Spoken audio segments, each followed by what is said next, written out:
Yo, yo, yo, yo. Hello, everyone. How we doing here?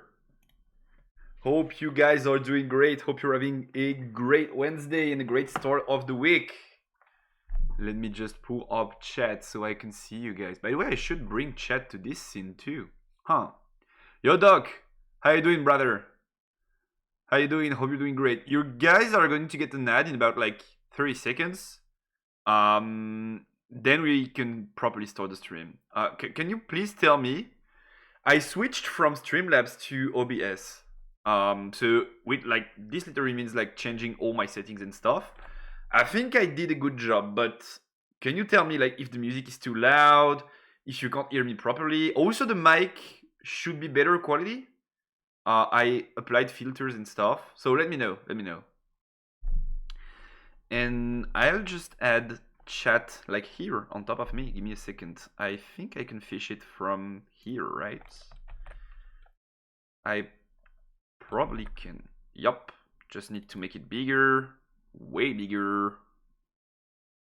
Way, way, way bigger, actually. So it should be something like that. And then that, maybe?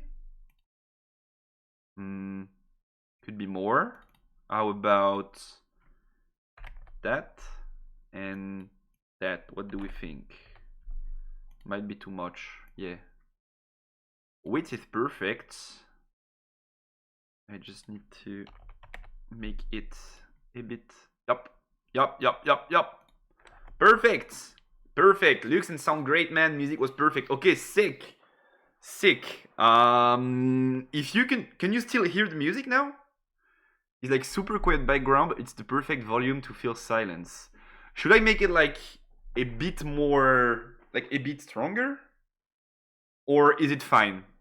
I made it voluntarily like quieter, but I can make it a bit more audible if you want me to. As in like an ad break. Yeah, gotcha. Let's just fix this once we're done with the stuff. So sound is great, image seems to be great. And if you guys like, I also use this opportunity to update like the follows, blah blah blah, alerts. So if you guys like follow stuff, Prime, blah blah blah blah blah, we should have alerts now, which were not up to date previously. Also, I did update the gameplay scene, which I feel like is going to be a huge plus because I was not happy with the way this was looking, and I did update it. Check that. Play. Yup. Why is there? Huh? Wait. Oh yeah, because this. Huh? Because this. Okay. I mean, I guess it's okay. It should be okay, right? Like, I should not have a background, and then like when there's a chord in the pile, I probably need to clean that up a bit though, to make this align properly with the thing. Give me a second. I could probably align this to make it look like a bit better. Something like that should be fine, right? Yeah, looks better already. And then like, if I go like this, okay, I keep that and put chord in there. You have the pile on top of me, and then your chat should be like on top of the pile, like up there. Back now. Okay, sick. So, if like, do you want me to put the music on a bit more of sound, of volume, so that way you can hear it like better, or is it good? Like, feeling silence is fine. If you want it a tiny bit higher, I can probably do that. If everything good, we could start with the stream, though. Like, when we have a card in the pile, this looks great. Like, this looks perfect, actually. When we don't have one in the pile, it's a bit worse, but it's okay. Actually, perfect right now, so I can hear you. Okay, sick. Thank you so much, man, for the setup. And yeah, I mean, it's okay. It's okay. It's not like perfect, but it's okay. The problem is they can't see you, though. Why can't we see chat? Oh, because I use the same source, because I'm Dumbo. Okay. So I need to update chat on that scene, and there it's perfect. Yeah. There it's good. If we're like right here, there it's perfect. So I just need to update it there, and then we're good to go and we can start the stream properly. So let me clear this up and get the source from here. Okay, and then this will be gameplay chat. Put up the source, and then I just need to put you guys in the correct spot, and we're good to go. I believe it was something like that, right? Oh, let me put something in the pile just to make sure it's not stacking. Yeah, it's definitely stacking. So how about like 4 and then 450 maybe? Not sure I like that. Okay, so 3. Okay. And width should be, or I just make you guys, yeah, I just make you guys bigger and then I just make it smaller that way. Yeah, that should be it. 402, maybe even like 375. Yep, great. Now if you guys speak in the chat, you should be able to see yourselves here, and you should also be able to see yourselves here properly. Yeah, we have the pile, but whatever. We were supposed to use this for this. Okay, great. Hello everyone, hope you're doing great. Hope you're having a great Wednesday, and hope you liked this weekend's regional, because maybe some of you guys don't know. Maybe I should pull up the image, by the way, so you guys can see it. Give me a second. It's here. Yep. So it's not up to date, of course, because like Draven should be up here in terms of like we won, guys. But this is the representation for the regionals that we have this month and a half, like up until February. We have 4 of them in China. The not like last weekend, but the one before that, there was the Fuzi regional, which was won by Draven. We talked about it last week on stream. This weekend, so past weekend, there was the Chengdu regional, which was also won by Draven. And interestingly enough, there was a rematch in the finals between Draven and Fiora. So we had another like Fiora performing, which once again, if you guys are like regulars here, you know I'm not surprised. But some of the not so regular viewer might be surprised. And then this weekend we'll be casting Dalian and Nanjing 2. I'll be casting both of them in French on the OTP channel. So if you guys are French, feel free to jump on the train. It was like so cool. The past 2 weekends were so sick. But if you're not French, there are definitely a bunch of casters available for you to watch the stream. I believe Runes and Rift, there's a ton of channels that start with Rift something, but I believe Runes and Rift is co-streaming these. I believe, which other channels? Oh, of course, Turn Them Sideways is doing so. I think Riftbound Report made a tweet about it though. I think Riftbound Report tweeted about it. Yeah. Okay. So Turn Them Side, Runes and Rift, Challenger TCG, and we in France have OTP, which is us.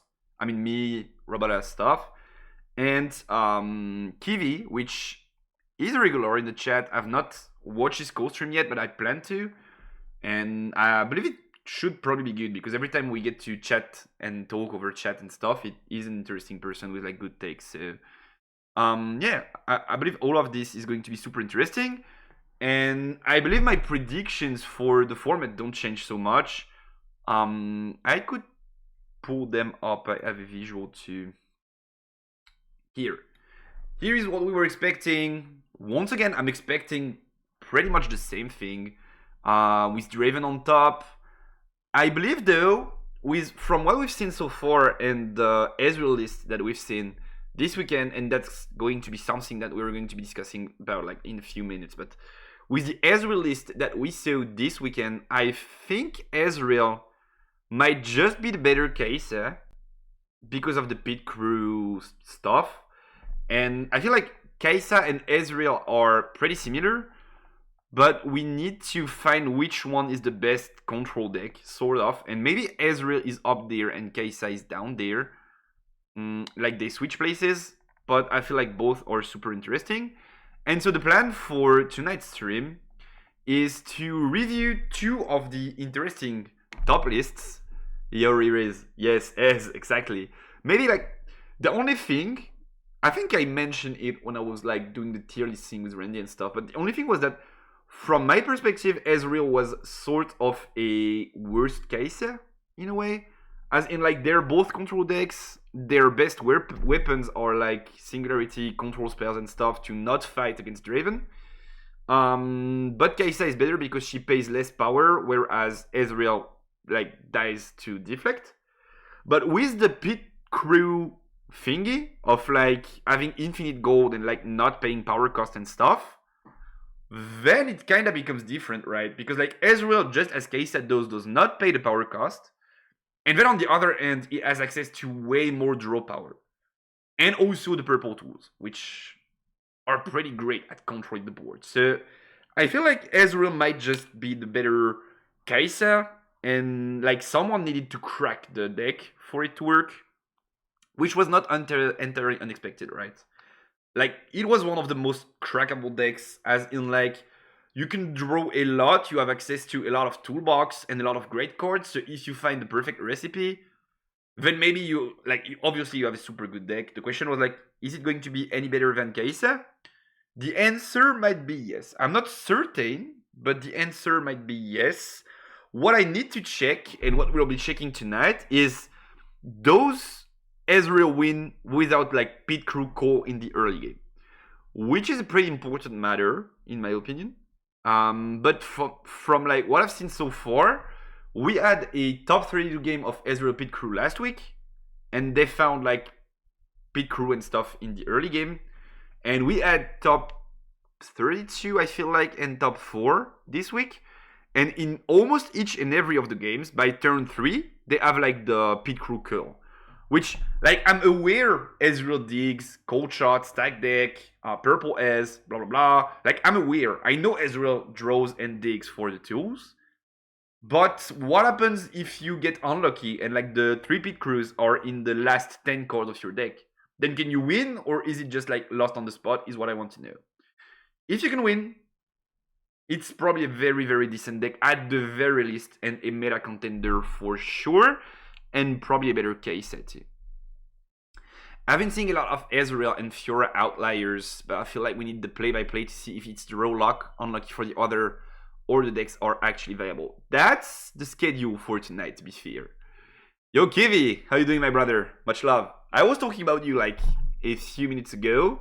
I did not get the chance to watch your cast yet. I'm planning on doing so, but you know how things are. It's a bit of a rush here. But yeah, I was mentioning your French Coast stream. Emo Ezreal is better than Kai'Sa for reason you told, but I think Kai'Sa obliterates Ezreal's 1-on-1 and will probably see a lot of Kai'Sa in Bologna. To me, Kai'Sa is criminally underplayed right now. Maybe there are reasons. The most rational thing that I could think about for Kai'Sa being so low on play rate is Irelia. Because I feel like Kai'Sa has an almost unwinnable matchup into Irelia most of the time. Except like if you get a super aggressive start and then like you can just clear their early units and like get to 5 before they can get any point on the board. Then I could see it. But aside from that, I don't see a reason Kai'Sa is so criminally underplayed. Like, it's super good into Draven. It's annoying for a lot of the decks. It's, yeah, as you mentioned, it's good into Ezreal. Like, there are a lot of things that make Kai'Sa a good deck in this format. Is it because top players are not on it, and so the deck also lacks from, like, technical capability? I'm not sure. But I feel like from conversion rate and what we've seen, Kai'Sa is criminally underplayed. Yo, Kanji Ben. I don't think Kaisa is the same rank as Draven and Irelia. I probably would agree with that if we say that Ezreal is the same as Kaisa but better. My take is that Draven, as in like combat beats Irelia, which is more of a slower paced deck. Then Irelia beats control decks, so that includes like Kaisa and Ezreal, and control decks beat Draven. Like Kaisa, once again, like we could play. If I had the time, I would like spend all of my time playing on stream. Unfortunately, I can do that. Maybe at some point I'll consider switching to full time because there's just so much stuff I want to do. I'm broadcasting on the French channel. We had a show last Friday. Last Thursday, I was in Paris for filming stuff for another YouTube channel, and also I have to find the time to like stream my content and edit my content on top of my 9 to 5 job because I also have a regular job. So like I really would want to do so much more, which is not possible so far. But just to like, I did play a few games of Kaisa myself on the ladder, playing into Draven, and let me tell you what, Kaisa shits on Draven. Like there's not a single way for Draven to win games. People have been like quoting me in the comments saying like, yeah, but if they have the axes, they can get to 7 and then you can't clear. But like you can just play Stupefy and Billow's Breath, and then it's like they have to develop to fight. You just play Singus Pingus and stuff like Singularity, and they just go axe, so they pay power to build some board to protect their board actually. And you just go like, okay, Billow's Breath, you pay 1 power or 2 if you use Singus, and you clear everything. They lose the axe because it's not equipped, so it dies. They lose the bodies. Like they really can't do shit. And they can't also play like hard bargain, because if they play bargain, it means like if they keep the runes open for bargain, it means they don't develop board, and they need to develop board because you perma like clear their units. Like there's no way out for them. Like turn 1 you just Extech Ray it, or Void Seeker it if you play it, or Battle Breast it. Like there's a ton of ways to remove turn 1. Then they go Draven, you can just go Falling Star, and then they go like double body, like whatever, Kaisa Hopeful, and you go Singus. Like what can they do, right? Like there's nothing they can do. They don't have an out in their deck. It's as simple as that. Like they don't have a way to protect their board. So I feel like Draven has a tough time into control. Also, we've seen it with the Ezreal matchup. Like this is basically the same theory, sort of. In top 4, I don't have the game, but I should be able to find it somewhere. Whatever, we can just check it after. But in top 4, like they have a full base. Maybe we can just try and find the timing. Give me a sec. Is it that one? No, it's not top 4. It has to be... Which one? Ah, Ezreal. No, it's not Ezreal. So it's top... This maybe? No Ezreal. So this? 32?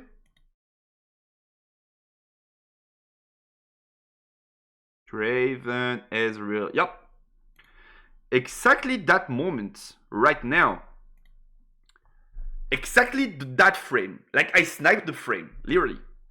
Here, they just go Billow's Breath, repeated. So they can deal quite a bunch of damage, 6 damage in the location. And then they just go Fox, everything dies. Like look at that board. They go for the axe play, blah blah blah. Okay, but they just deal like 1-1-1, and then they go Fox. Everyone dead. Everyone dead. And Kaisa can do the exact same.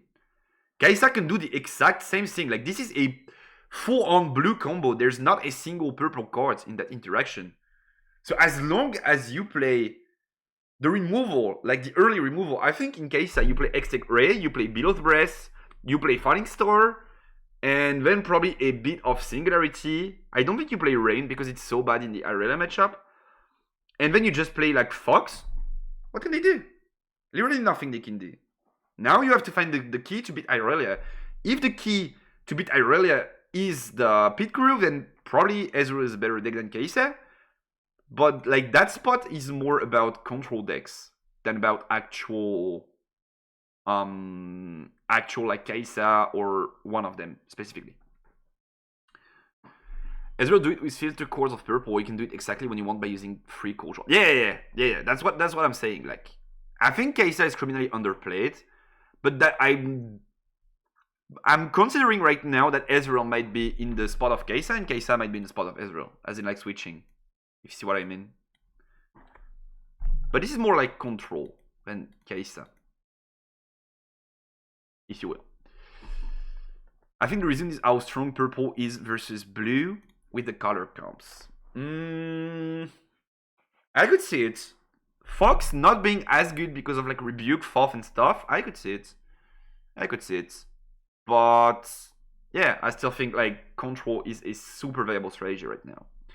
And so the plan for tonight is to go over two of the top lists that I'm pretty interested in talking about. The first one being the Ezreal list that we were just talking about right now. And the second one is the Fiora list with the hook. And then we can have like two things going on, depending on like what you guys want to do and what I feel like doing.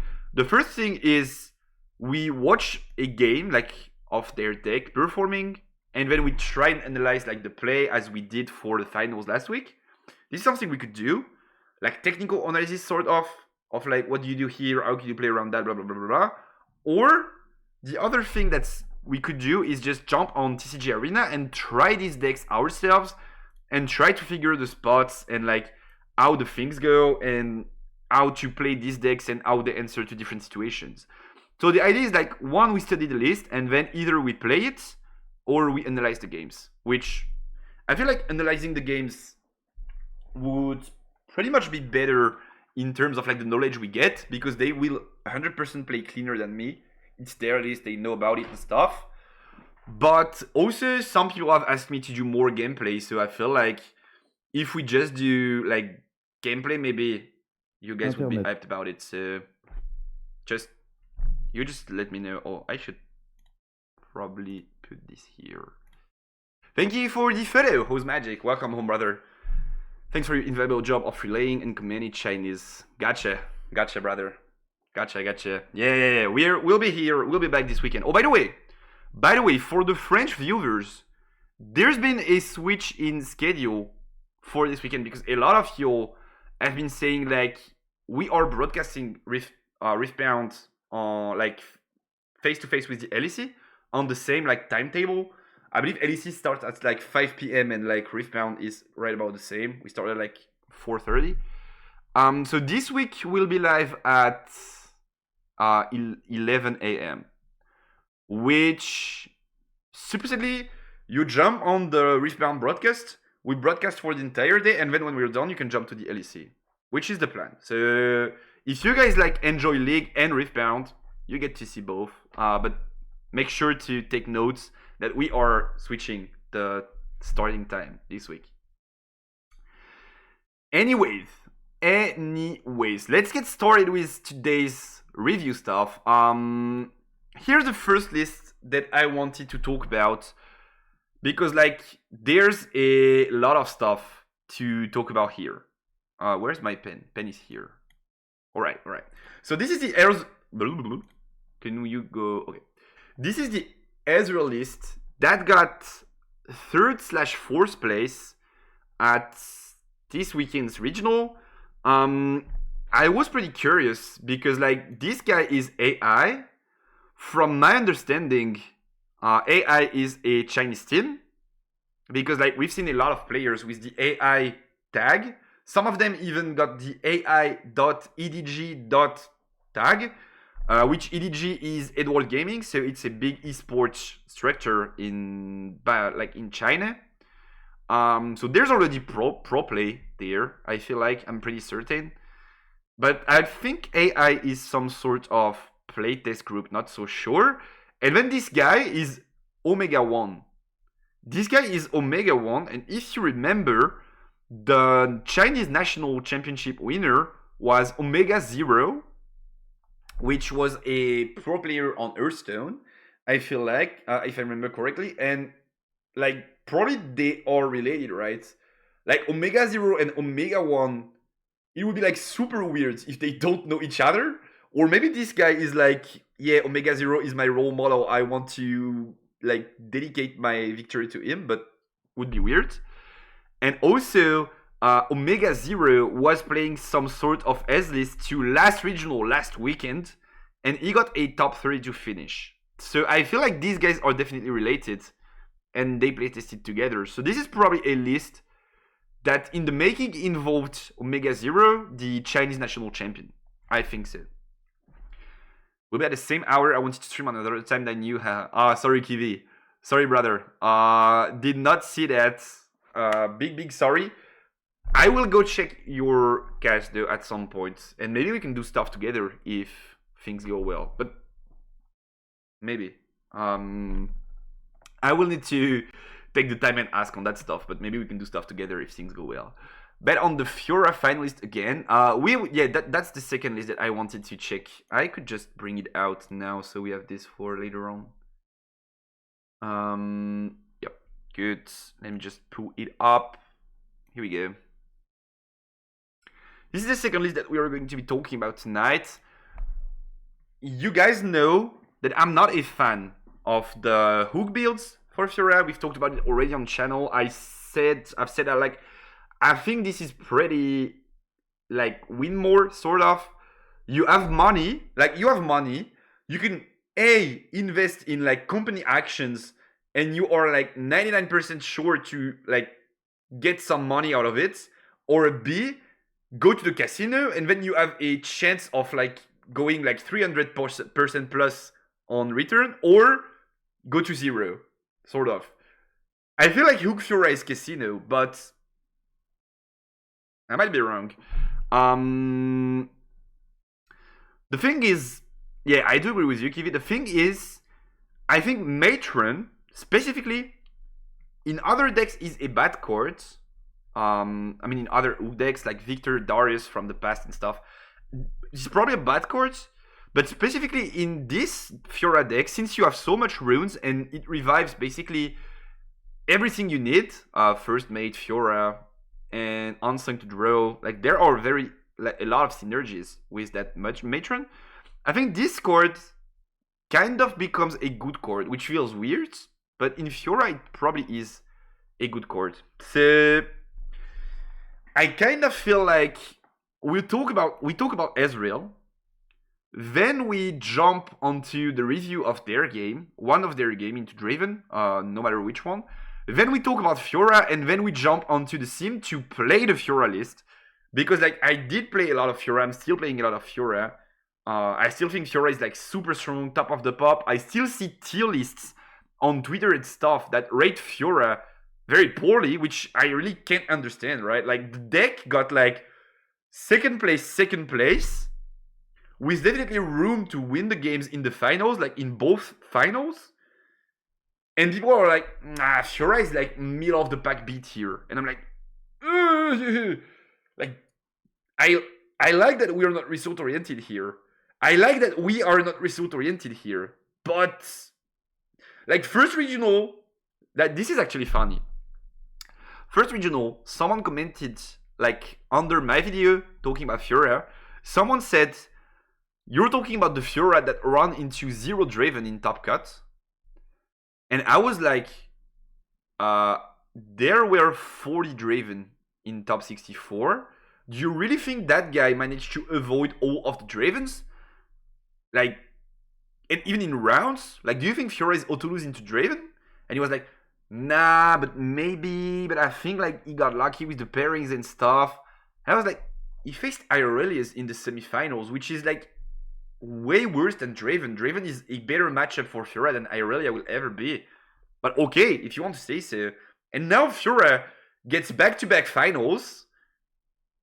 And now I still see people putting her like middle of the pack beat here. And I'm like, bro, what? Like, how? How can you think Fiora is not good? I don't get it. I literally don't get it. But I kept playing Fiora on the sim, getting like good results with it. It shits on Miracle Draven. Like, I feel from my perspective of testing, this is pretty much the only deck that you can just let Miracle Draven draw their entire deck and accept to lose combat because you can beat every single card in their deck. Like if they go Ram, Russia, you can win the game. Like I won games through like double rebuke, triple fourth, triple zealous, Ram, Russia. Because like you just generate so much might. So I feel like yeah, Fiora is just one of them top decks for sure. It probably ain't as consistent as the other three, beat Ezreal, Kaisa, whatever. So this is probably why I would put Fiora a tiny bit below for consistency reasons. But aside from that, it's just so good. It's just so good. Speaking of Irelia, can you explain when to play her champion card? Surely playing her at 5 is pretty bad. Yeah. So the thing is, this is also part of my problem with Irelia. You kind of have to adapt to your opponent's level.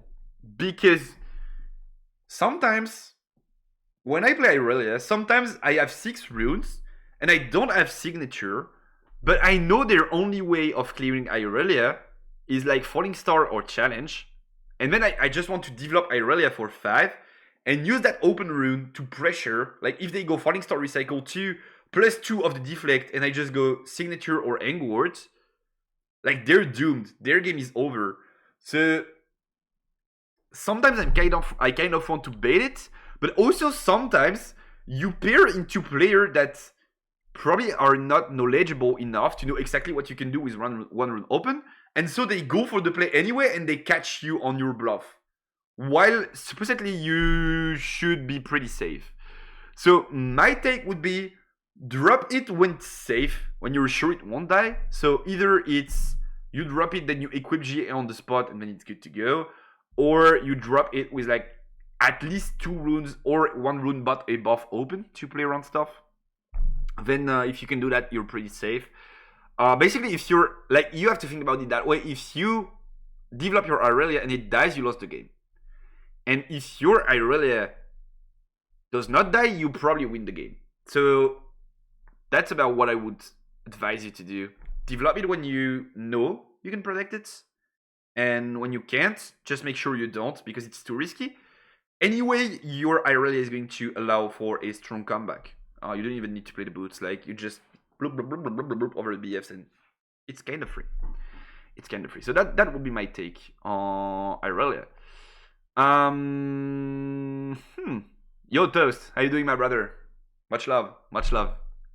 So let's start with that Ezreal talk, and let's get in depth with the strategy and whole. Maybe some of you guys know about the strategy already. We'll start with the very basic, like the very obvious things in a way, and then we are going to get down to like the more technical stuff, and we're going to watch a game and we're going to try and analyze what they do, right? So as you guys may know already, Ezreal is like when you target 2 cards, or sorry, when you target twice on your enemy's boards during this turn, you can tap mid row 1. The red deck, exactly the red deck. So the plan with this list and this legend, in my opinion, has always been try to play a spell heavy deck, because if you don't, you miss out on the legend's ability. The only problem with that strategy was that if you want to play a spell heavy deck, which once again in my opinion was the way to go, you kinda lose on the spot to deflect, and specifically to Irelia, because if half the cards in your hand say target a unit and the only unit on their board is deflect Irelia, then you just don't have the runes to play the cards, right? So this was my problem with the deck. Fortunately, this guy, so Omega 1, but I don't think he was the one to create the list, but maybe part of the stuff. These guys, let's say, this testing group, found some sort of workaround, and that workaround is perfect in 2 aspects. The first aspect is generating gold to not pay for the deflect cost, and so that way you can just spam your spells, basically not giving a shit about the deflect. And 2 is being aggressive enough to pressure Irelia, because that's what's super important when you're facing Irelia. It's that you are able to get to like 3 to 4 points on the turn they drop Irelia, sort of. So you know that from that point they have to commit resources to that Irelia, and then like that gives you openings to try and win that game. Because if you just go like chill mode versus Irelia saying like they won't develop, so it's going to be fine. Thank you for the photo, Pataru. If you just go like not develop, it's going to be fine. Then they can just like go with Irelia in the BF, retreat her with whatever, the Siren, whatever, and then like they have like 7 runes open and you can never get rid of that Irelia. So that's pretty important to force them to commit resources, and that list is pretty good at doing so. The core engine / solution that they found with that list, and that's going to be like the main axis of at least the units in that deck, is the Pit Crew. So Pit Crew, maybe you guys don't know Pit Crew, we should probably go and take a look at what Pit Crew does. It's actually a chord from set 1, Wristband Chord Gallery, let me get that never ever saw play in set 1 because it was so bad. But now, in set 2, it's getting like pretty good because of the golds. Pit Crew. So Pit Crew is, when you play a gear, ready me. And the idea with the Pit Crew is that you're going to use its ability to ready it through golds. And you're going to use another chord, which is the call. Here we go. To, when I conquer, play a gold gear token exhausted. And so, what this means, if we want to go for whatever, blah, blah, blah, blah, get me that pit and that gold, and that call, pit call. What this means is that you can just go, like, you have both in hands. Let's keep them in hand. You can just go, like, with a bunch of runes, whatever. Tap 3, play the crew. Tap 1, play the call. I play the gear, ready the crew. Recycle 1, equip the call. Conquer. So score a point. Use Pit Crew's ability. Gold. Generate a gold. I play the gear, ready Pit Crew, go back to base.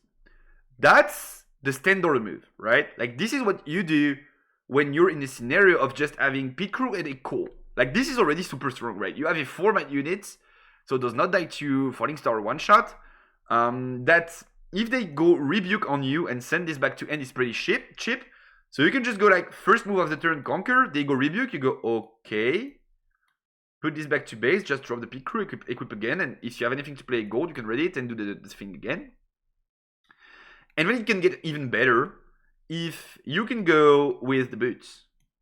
And that's why you play a one-off boots in the deck, because then you can just go boots plus call. So now this is 6 might. Get in there, get a gold, ready it because you got a gold. Then gank because you have the boots.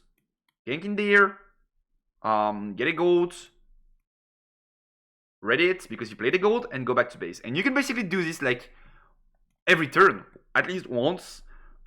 Even in the games, like you draw so much that you can often get a second call onto it, which means like conquer, get double gold, then move double gold, and you get like 4 golds a turn, which is like crazy sick, right? Makes no sense, sort of. And so that's the main axis for that list. Let me just pull up the pen so you guys can see. So we play the Pit Crew. Here, let's just... Yep, perfect. We play the Pit Crew, and then we play a bunch of gold generators that I'm going to put in yellow. The first one is obviously the call that I just talked about. The second one is the seal. Like, seal is not a gold generator, but it's a perfect way to use the gold, because you never pay the rune to play the seal, and also you play a gear. So sometimes, if they, like, you don't have access to call, or you don't have access to a gear in the early turns of the game, you can just go like, Pit Crew conquer, then play a seal, ready it, and bring it back to base. And that gives you that free turn of being able to move and get a point, and being aggressive in Irelia. Also, we play 3 core sharps, which are gold generators plus bodies. So a good way to, if we don't have the Pit Crew, we still have a body to play.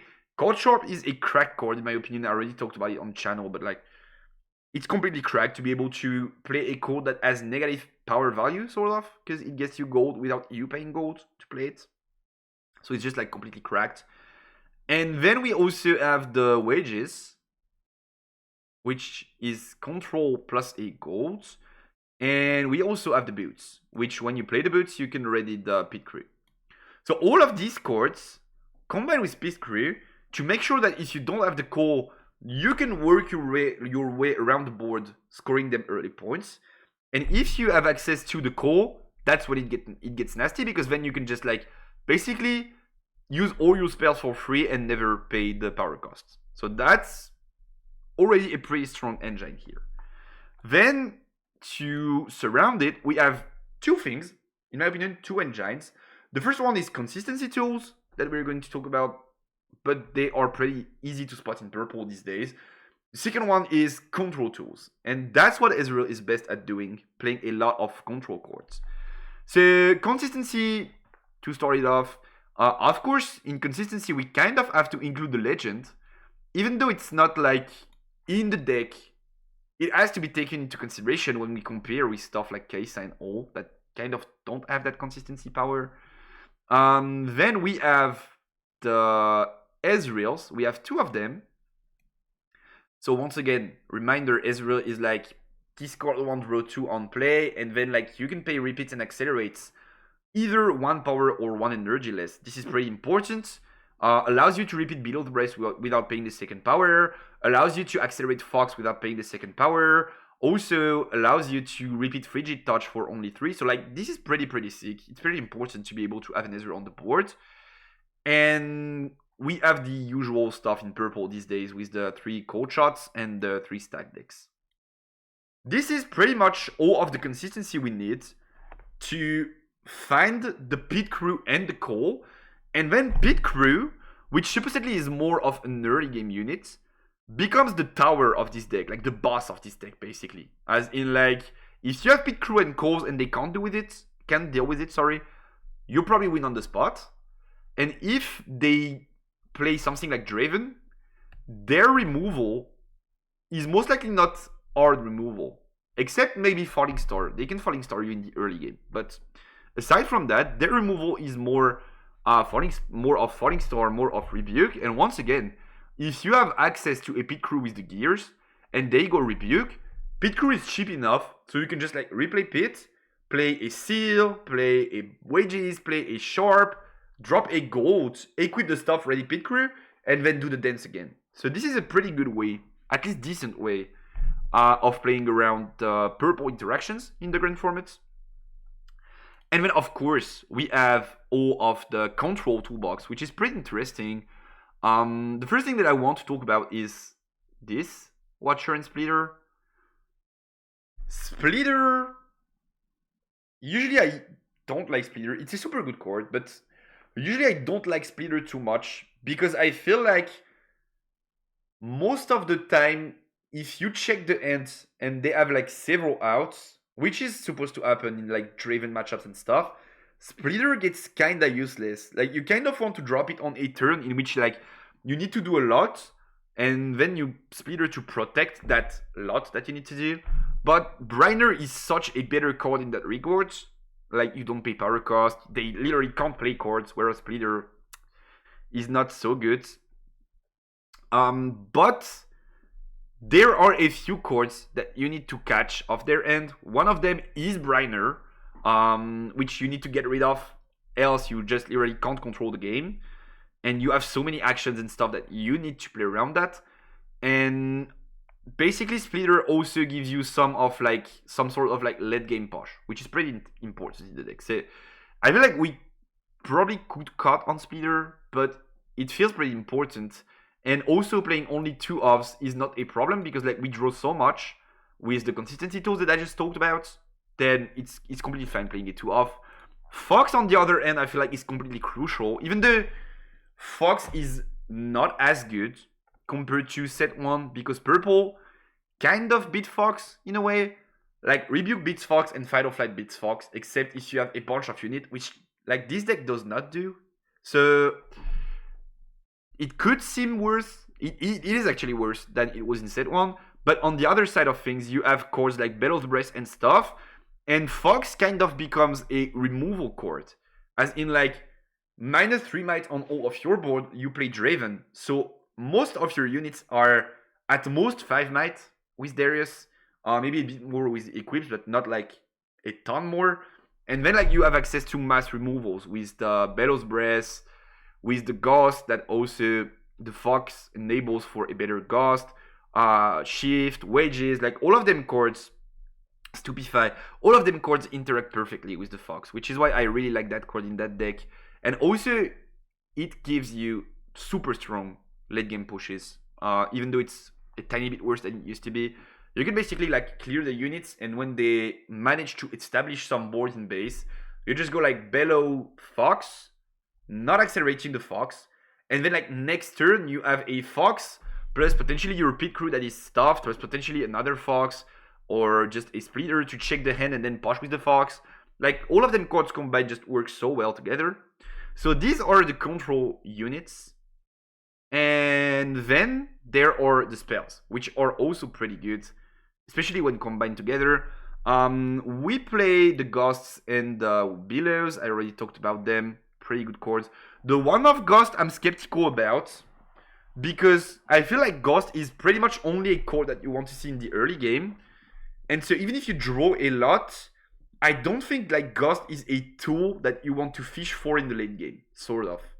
As in like, do you really want to, are you really going to dig your deck to find a Ghost post like turn 3, turn 4?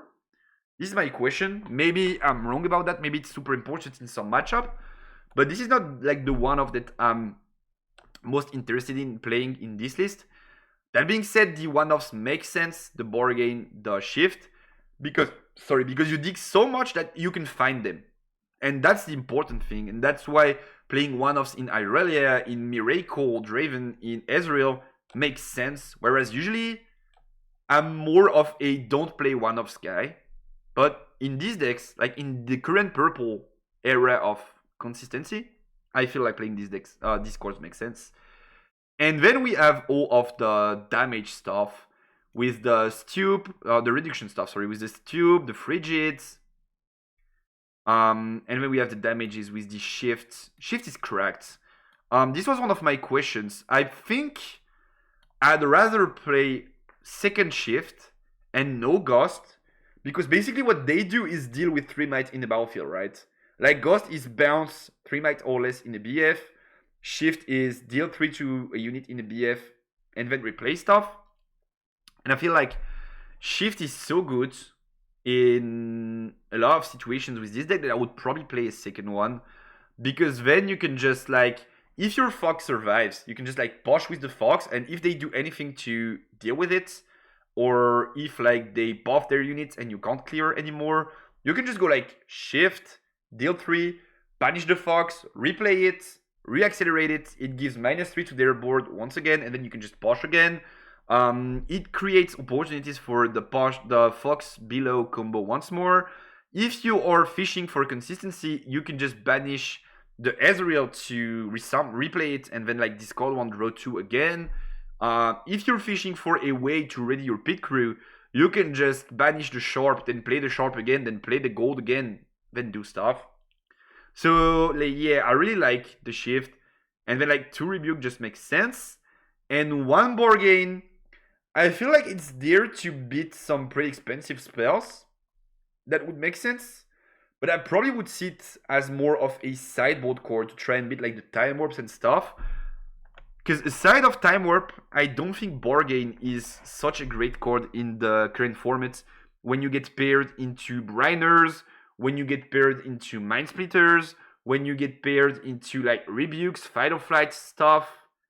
I feel like Bargain only helps when you're playing with the lids, and not so much when you're playing from behind.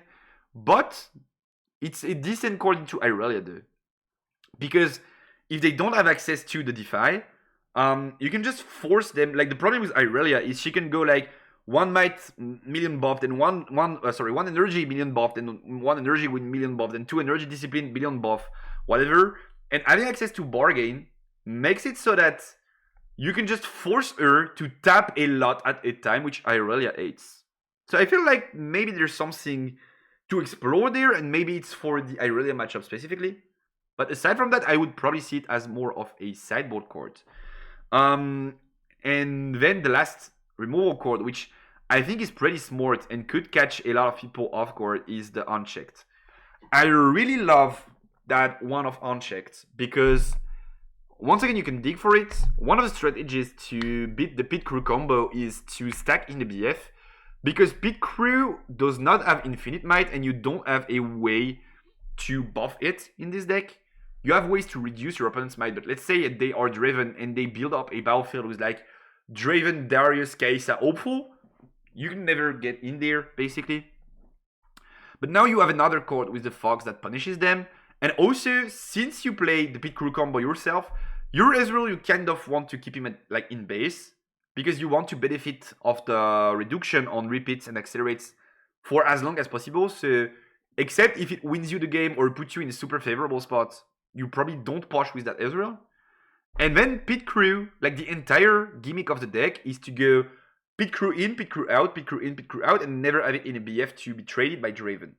And so that just makes a lot of sense in my opinion to play a one of unchecked. I really love it. I think this is a super cool tech. And definitely something people are never ever going to be playing around because this is so unexpected, right?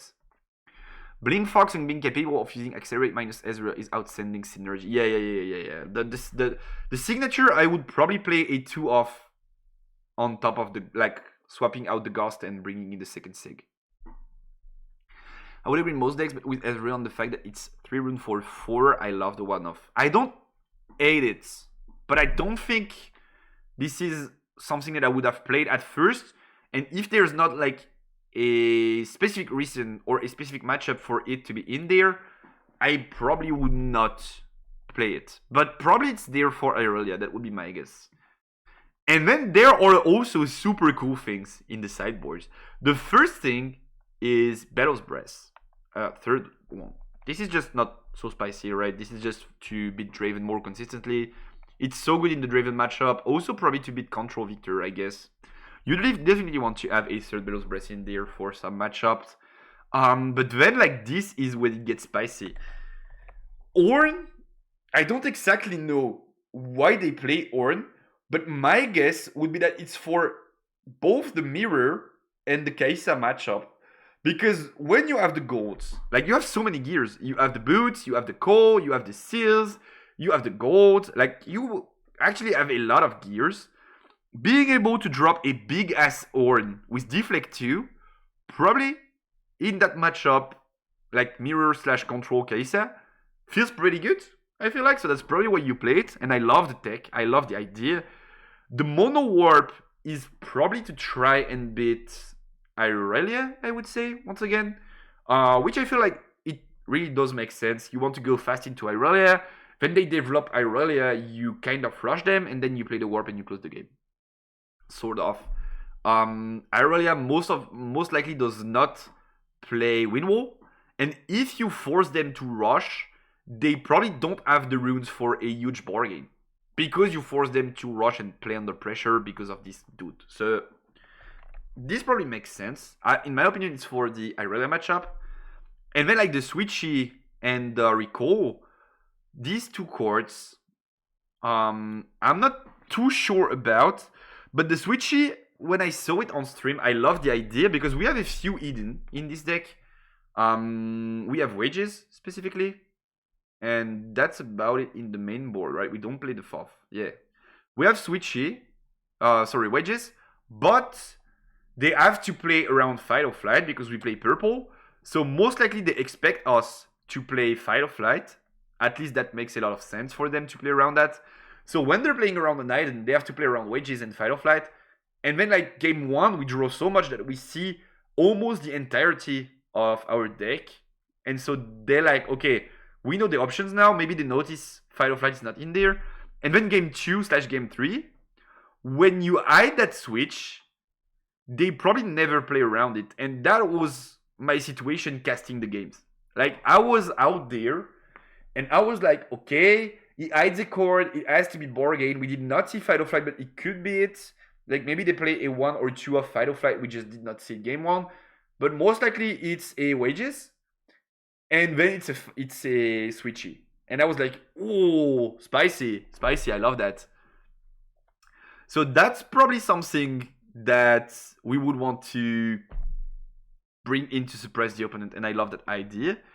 And then last thing is the Factory Recall, which is the better way to clear gears in the purple colors, like in this combination of color, because blue does not have access to good gear removal. Factory recall is an action that returns a gear to its owner's end, and so I feel like it's just a good way to play around the axis, the edge of night, blah blah blah. As in, like, you go removal, they go axis, you just pay one bounced axe, their unit dies anyway. This is pretty good. And that's the same for the green matchup. They just go GA, they're like, okay, I'm safe from like removal and stuff, and you just go recall, bounce the GA, and then you can just kill the unit. So that's pretty important in some matchups, pretty bad in others, which is why it's a chord, like port of the sideboard and not of the main board, I feel like. But that just makes sense to have it lying around. We need to have some gear removals in the green format anyway. If opponent knows you can have a board game, he is forced to deal with it. Yes, but Dravens are playing Splitter now. They are playing Briner. I feel like there's a lot of answers for board game before you get a chance to activate it, and the only scenario in which they are going to commit into a losing board game is if you have so much lead that they need to use the runes to get back in that game. And I feel like that's not most of the time, especially like going seconds and stuff, you have to fight back in that board. But into Irelia, that's most of the time, because she plays such a slow-paced style that you can just force her to play from behind and have to develop stuff and pay runes. So maybe we'll have to try, we'll have to see, but I don't hate it. I just don't think I would have put it in the main deck, top of my head. But maybe, like, it's important, it's a matchup once again. And then battlefields wise, we have the Hall of Legends and we have the Veiled Temple and the Void Gate. Void Gate just makes sense, right? We have quite a few damage spells. We have the Bellow's Breath, which in Void Gate is ridiculous. You can just deal like 3 times 4, which is crazy in the Void Gate. We have like this in the Void Gate basically becomes Icathan Rain. You deal 12 damage for 2 energy and 2 power. Like, this is crazy sick. Shift becomes 4, Wages becomes 4. It's just an overall good battlefield for this deck, I feel like. All of Legends is pretty good. So All of Legends, for those of you who don't know maybe, because like it's a situational one, I feel like. But All of Legends is when you conquer here, you may pay an energy to ready your legend. And so the idea is that it's not good for the opponents, and it's mostly good for you, because you can just like ready Ezreal and draw again. So it's useless for Draven. It's useless for Irelia because it's like literally the Irelia's ability, so she can do it on her own. It's pretty like not good for Kai'Sa. It's pretty decent for Fiora though, while not being as good as it is for Ezreal. So it's just pretty much a decent one. And then Veiled Temple was the one that I was the most curious about. I did not ever see that battlefield seeing use so far in set 2. I don't think I'm like in love with it, but also I see the point. Veil Tempo is when you conquer here, you may ready a friendly gear, and if it's an equipment, you may detach it. And I feel like the idea is to conquer with the pit crew, then instantly ready the gold that you just made with the coal, and then you can use it to pay for the gold shot, the like whatever you would need to hide. There's just a few synergies that seem interesting with that Veil Temple, but is it like good enough to be seeing play? Maybe other decks don't benefit so much from it, and so that makes sense. But not sure I love it, to be fair. But that makes sense. Once again, it's one of them battlefields that you are the one making use of them, and your opponent basically can't do shit with it. What about the BF that can give you a gold for 1 energy? It probably is not so bad. Maybe they consider that your opponent can make use of it too. It's Treasure Hoards, if I remember correctly. Treasure. Yep, Treasure Hoards. When you conquer here, you may pay 1 energy to play gold. So I feel like maybe they just concluded that it would give too much advantage to your opponent, whereas you can already generate a lot of gold, so you don't need it. That probably is the reason, I think. Maybe I'm wrong though. So that's about it for the analysis of the list. Once again, just to conclude on that list before we dive onto the gameplay, actual gameplay, technical play, however you want to call it. Where's my tier list? Here it is. I think I could make it bigger, no? Yeah, this is better already. I think with this list and the way Ezreal is taking shape, Ezreal probably jumps onto that top dog of the control deck spot, replacing Kai'Sa, because if the game goes your way and as expected, you are close to never paying power, which Kai'Sa does, or at least like you pay very few power, and on the other end, you have access to draw power that Kai'Sa does not have access to in the champion, in the cold shots, in the stack decks, and in the Legends ability. So probably Ezreal is jumping onto that top control spot. This is a trend, but from what I'm seeing of the list and like the theory behind it, I'm pretty confident that it could stay that way. Also, I made a video last week talking about my predictions for the top cut, and I said I'm expecting Draven not to win. Draven won, so I'm pretty sad about that one. I also said I expected Kai'Sa to be in the top 8/top 4 because of control tools. So that one could be sort of it with Ezreal on the spot of Kai'Sa.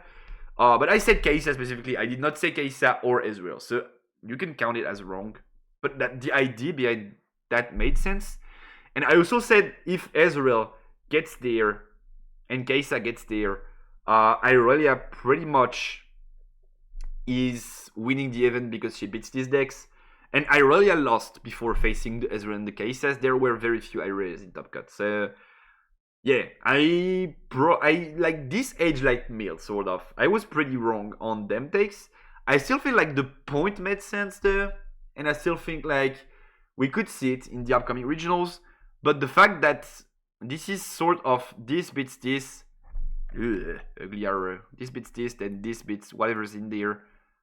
Control, let's say control, and then this beats this.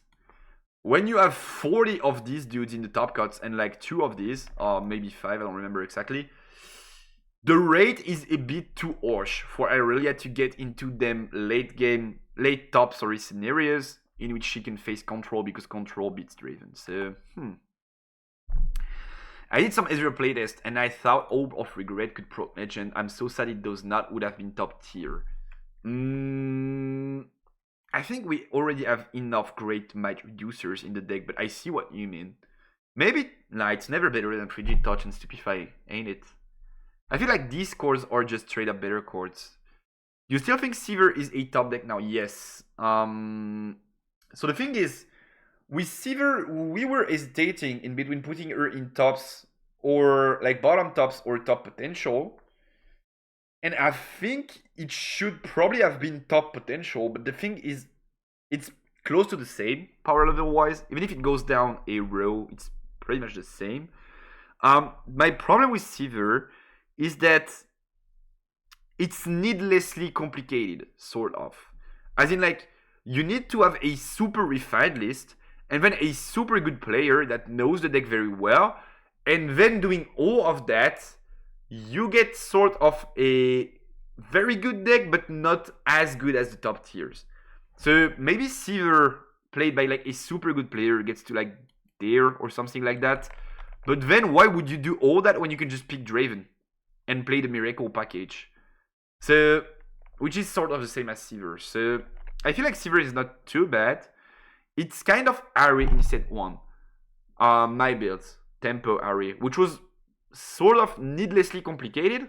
I'm pretty much convinced that if a good player picks it and trains it and has a good list, he can definitely get to a like top run, deep run in a regional. But then good players just play Kai'Sa, right? In set 1. Just makes sense. Or they just play Yi, right? So, yeah. But I think Sivir is still a very decent deck, yes. I think Garen will ever get out of Garen tier? Nope. Probably not. He got pretty custom tools in set 2 with the Corina especially. Like Corina is just a custom Garen card. Corina is just When I move to a battlefield, play 3-1 might recruit tokens here with the accelerate keyword. So basically, if they leave a BF empty in the late game, you can just accelerate Corina, jump in a BF, use ability conquer with 4 tap Garen draw 2. So like this card on its own supposedly makes Garen way better. And with the support that it got, it's not even like being decent. It's not even seen play. So no, it's still pretty bad. Soraka is busted in Garen. Garen is not it, I'm afraid. Garen is just not it. So that's about it for the Ezreal list. How about we jump onto the games and we try to analyze what's going on there. Let's go. I think I need to do this now. So you can have the full screen. Yep. I did edit a bit of stuff so you don't have, like, as you can see, there's a small crop in there that makes it so that when I'm using the crop stuff, you don't see the everything that's around the screen. It's cleaner, sort of. But when we get in the games, I need to go back to full screen so you have everything. So feel free to remind me if I forget to switch, because else I think you don't see the points on top and stuff. So feel free to remind me if I forget, which is going to happen. Not gonna lie, it's going to happen. But I'm pretty happy that I did take the time to refine the stream and stuff, and the mic, like clean a lot of stuff basically. So I decided to pick that specific game because it's Ezreal into Draven, which is a scenario that if you're playing Ezreal is very likely to happen. You will probably run into a lot of the Dravens, just because like there are so many of them in the top cut. And then the question is like, are you able to beat them on a consistent basis? Game 1, which supposedly is their stronger game, because you don't have your sideboard in, and they have the reverse row, which is the stronger battlefield. If you can do that as Ezreal, I feel like you have a shot at being a top deck. And you're going to see that we have a pretty good strategy in this game. Nope, you can't use graded chords as your champion chords. Your legends, I don't know, maybe? Would be some sort of a flex, but maybe. But as your champion, nope, because champion has to be same language and same sleeving as your main deck, because it's part of your main deck. Legends, I don't know, but maybe. But I don't know. Draven player's face on pit crew moves is priceless. Yeah, you're going to see, but this is pretty cool. Also, Twitch says the stream is unstable because it has too high of a play rate. Give me a second. Can I change it without relaunching the stream? Give me a second. I'll try to fix it now. Video. Where's that?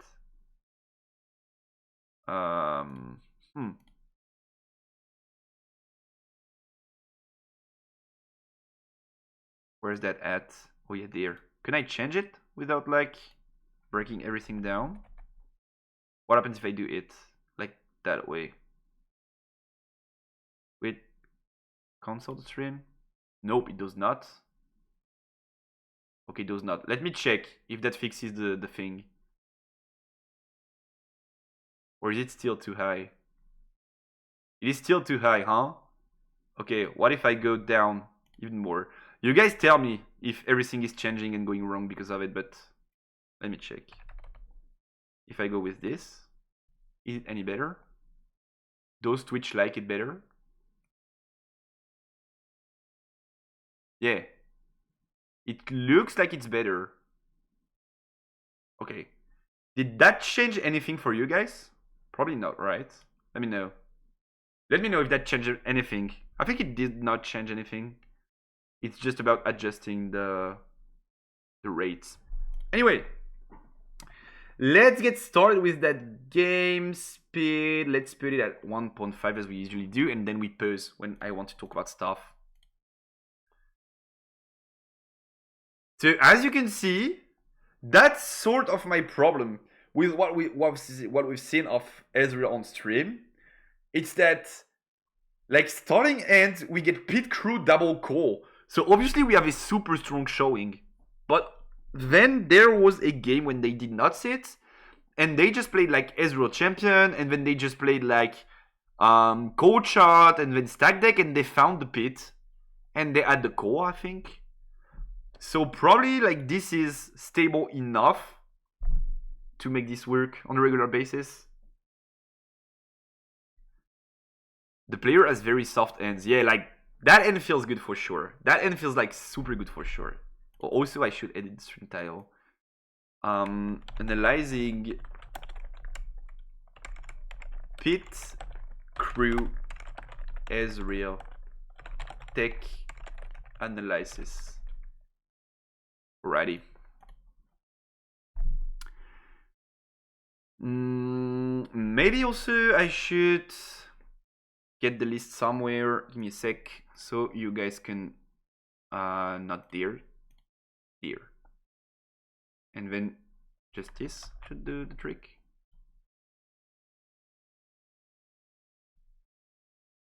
So if I just put it here, and then you guys can do this. So if some guys join during the analysis and they ask for the list, you can just exclamation mark decks to ping them the list that we're currently watching. Wish I had as good skincare as the Asian people I know. Yeah, to be fair, from a TCG perspective, I mean, maybe they pick based on looks, I don't know, but the stream people looked kinda clean.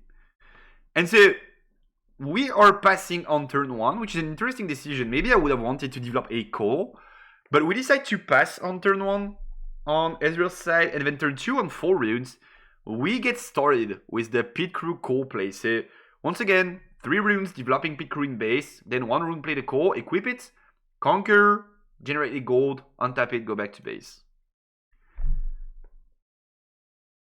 Call, get in there, conquer, Draven is completely tapped, so nothing they can do. Gold, get back to base, and we pass.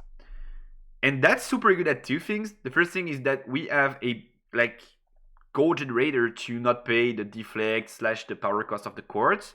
And second thing is that we deny Draven combat for basically the entirety of the game. They can never combat because we are always going to retreat to base after attacking a BF. And that's super important in the current format. Being able to dodge combat somehow is pretty important. Fiora does this with the Fiora worthy champion. You can just attack and then tap out, or sorry, tag out. And Ezreal does this with the Pit Crew. Irelia does this with the champion. There are just a lot of decks that can do it. And that's super important. So we're going to break the gold to play a seal, transform the gold in which is a temporary power generator into a permanent one. And then Pit Crew, going to go get that conquer, go get that gold, go back to base, and then tap one, and that's when it gets good, right? I was talking about the boots, but as long as you can generate a gear on each and every turn, you can basically do boots without the boots, right? The boots, Swifties. Boots of Sweetness.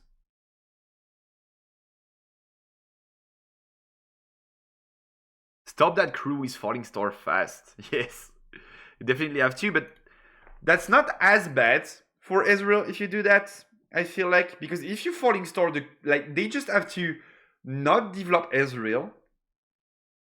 And then if you Falling Star the crew, it means you don't Falling Star the Ezreal champion, the purple one, which is pretty much as important to the strategy as crew is, because if you have Ezreal that's live and well, you can just dig for the other crews in your deck. So that's sort of an impossible choice to make for the opponent, I feel like. So crew going to get in there with the call. We're just going to get the conquer. They get to retreat with the row. And when we get the 2 additional gods, we can ready the crew once again. And we can just bring crew back to base. And we decide to develop the Ezreal. And that's what I was talking about now. That crew is 5, that Ezreal is 3. So you can't Falling Star both. You either have to Falling Star the Ezreal, and then you deny their repeat stuff.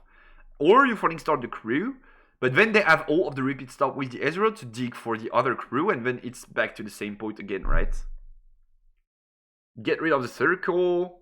draw 2, and we get the Battle Breast Watcher.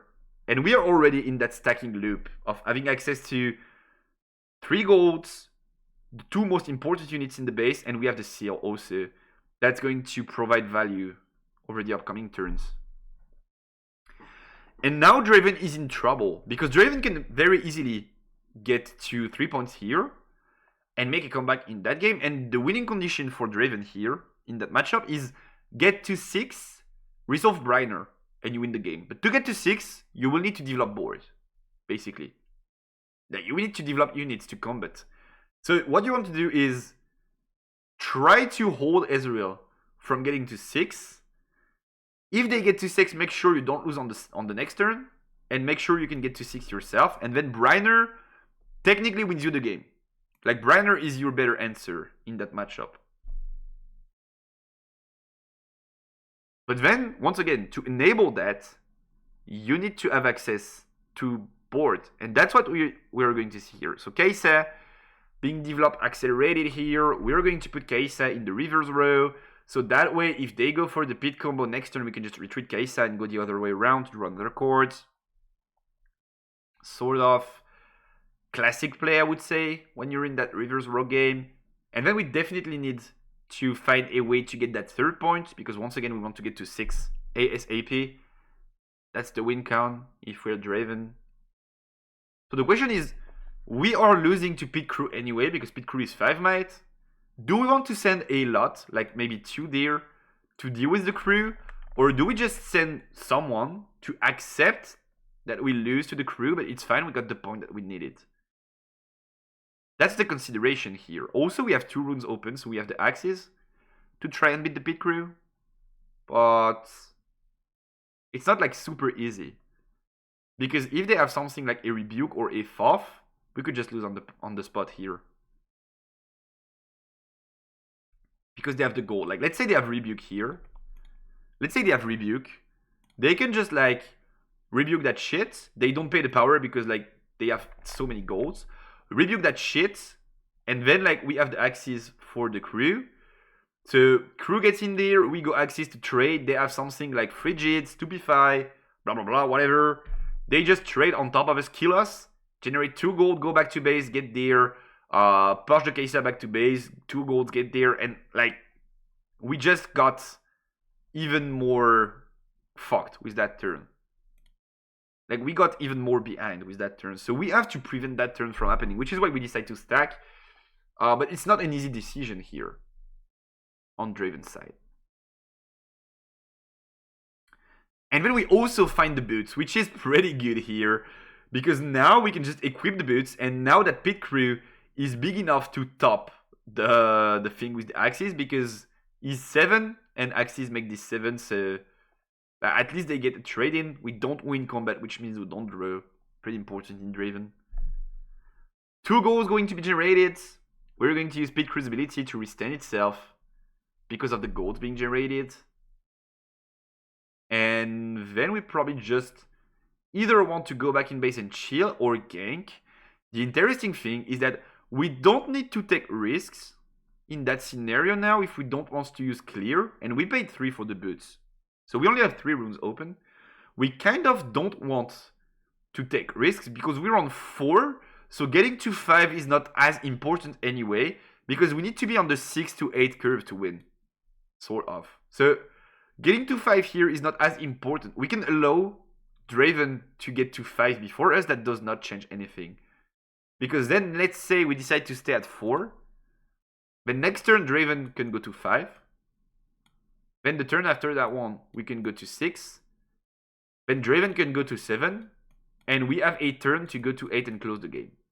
Whereas if we go to 8 now, to 5 now, so this is now 5. Next turn, they can match us at 5. Then we can go to 7. Then they can go to 7. Then we have a turn to clean it up and go to 8. So that does not change a thing, considering the game plan and the turns we need to win. So we can just play it slow and take another setup turn, which is pretty important to recognize here. I don't know if that's what he's going to be doing. I don't recall exactly, but I feel like that should be the plan. Yep.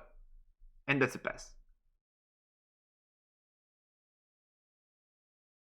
That's just a pass on Ezreal's side. And now we have 3 runes open. So Draven gets the hold, okay. They kinda get the free draw of Kai'Sa, but there's not a good way to deal with it, I feel like. But we have 5 gold, we have the pit crew, and we are stacking the hand. We have a lot of cards in hand.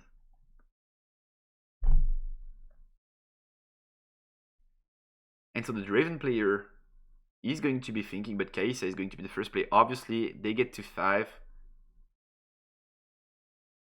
That's also pretty good on our hands to have them get to 5. Because we can maybe corner them in a situation in which they need to conquer both because they are on 7. Or at least there are 2 situations when the player is on 7 to win the game. Either they conquer both or they have a hold, right? If they commit for a hold, getting to 7, we just have access to Fox, Below the Breath, Might on the units, Rebukes. So if they commit for a hold, we are at an advantage. If they commit for a double conquer, it means the turn before that, they will need to set up a huge base. And then we have the Bellows Breath Fox combo. So basically, having them get to 7 is pretty much of an advantage for us. Because we basically checkmate both scenarios that win the game for them. If they get to 7. I think they have triple axes though.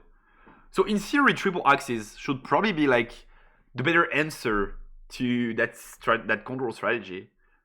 But the problem is, since we generate so much value, and that's kind of my problem with Bargain too, since we generate so much value, they're going to have to tap runes to match us, which makes it so that the axes and stuff can't be developed all at once.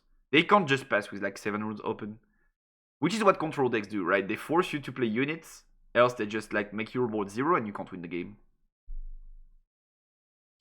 So I think he picks the bargain there. Because it was Darius bargain, so I think he picks the bargain there. And then it's definitely a Thoth. We don't have a battle trick, we already have a Kai'Sa. Yeah, he picks the bargain over the Darius's. Which in theory, that matchup makes sense, right? Like, you want to force your opponent to play runes. To pay runes, sorry.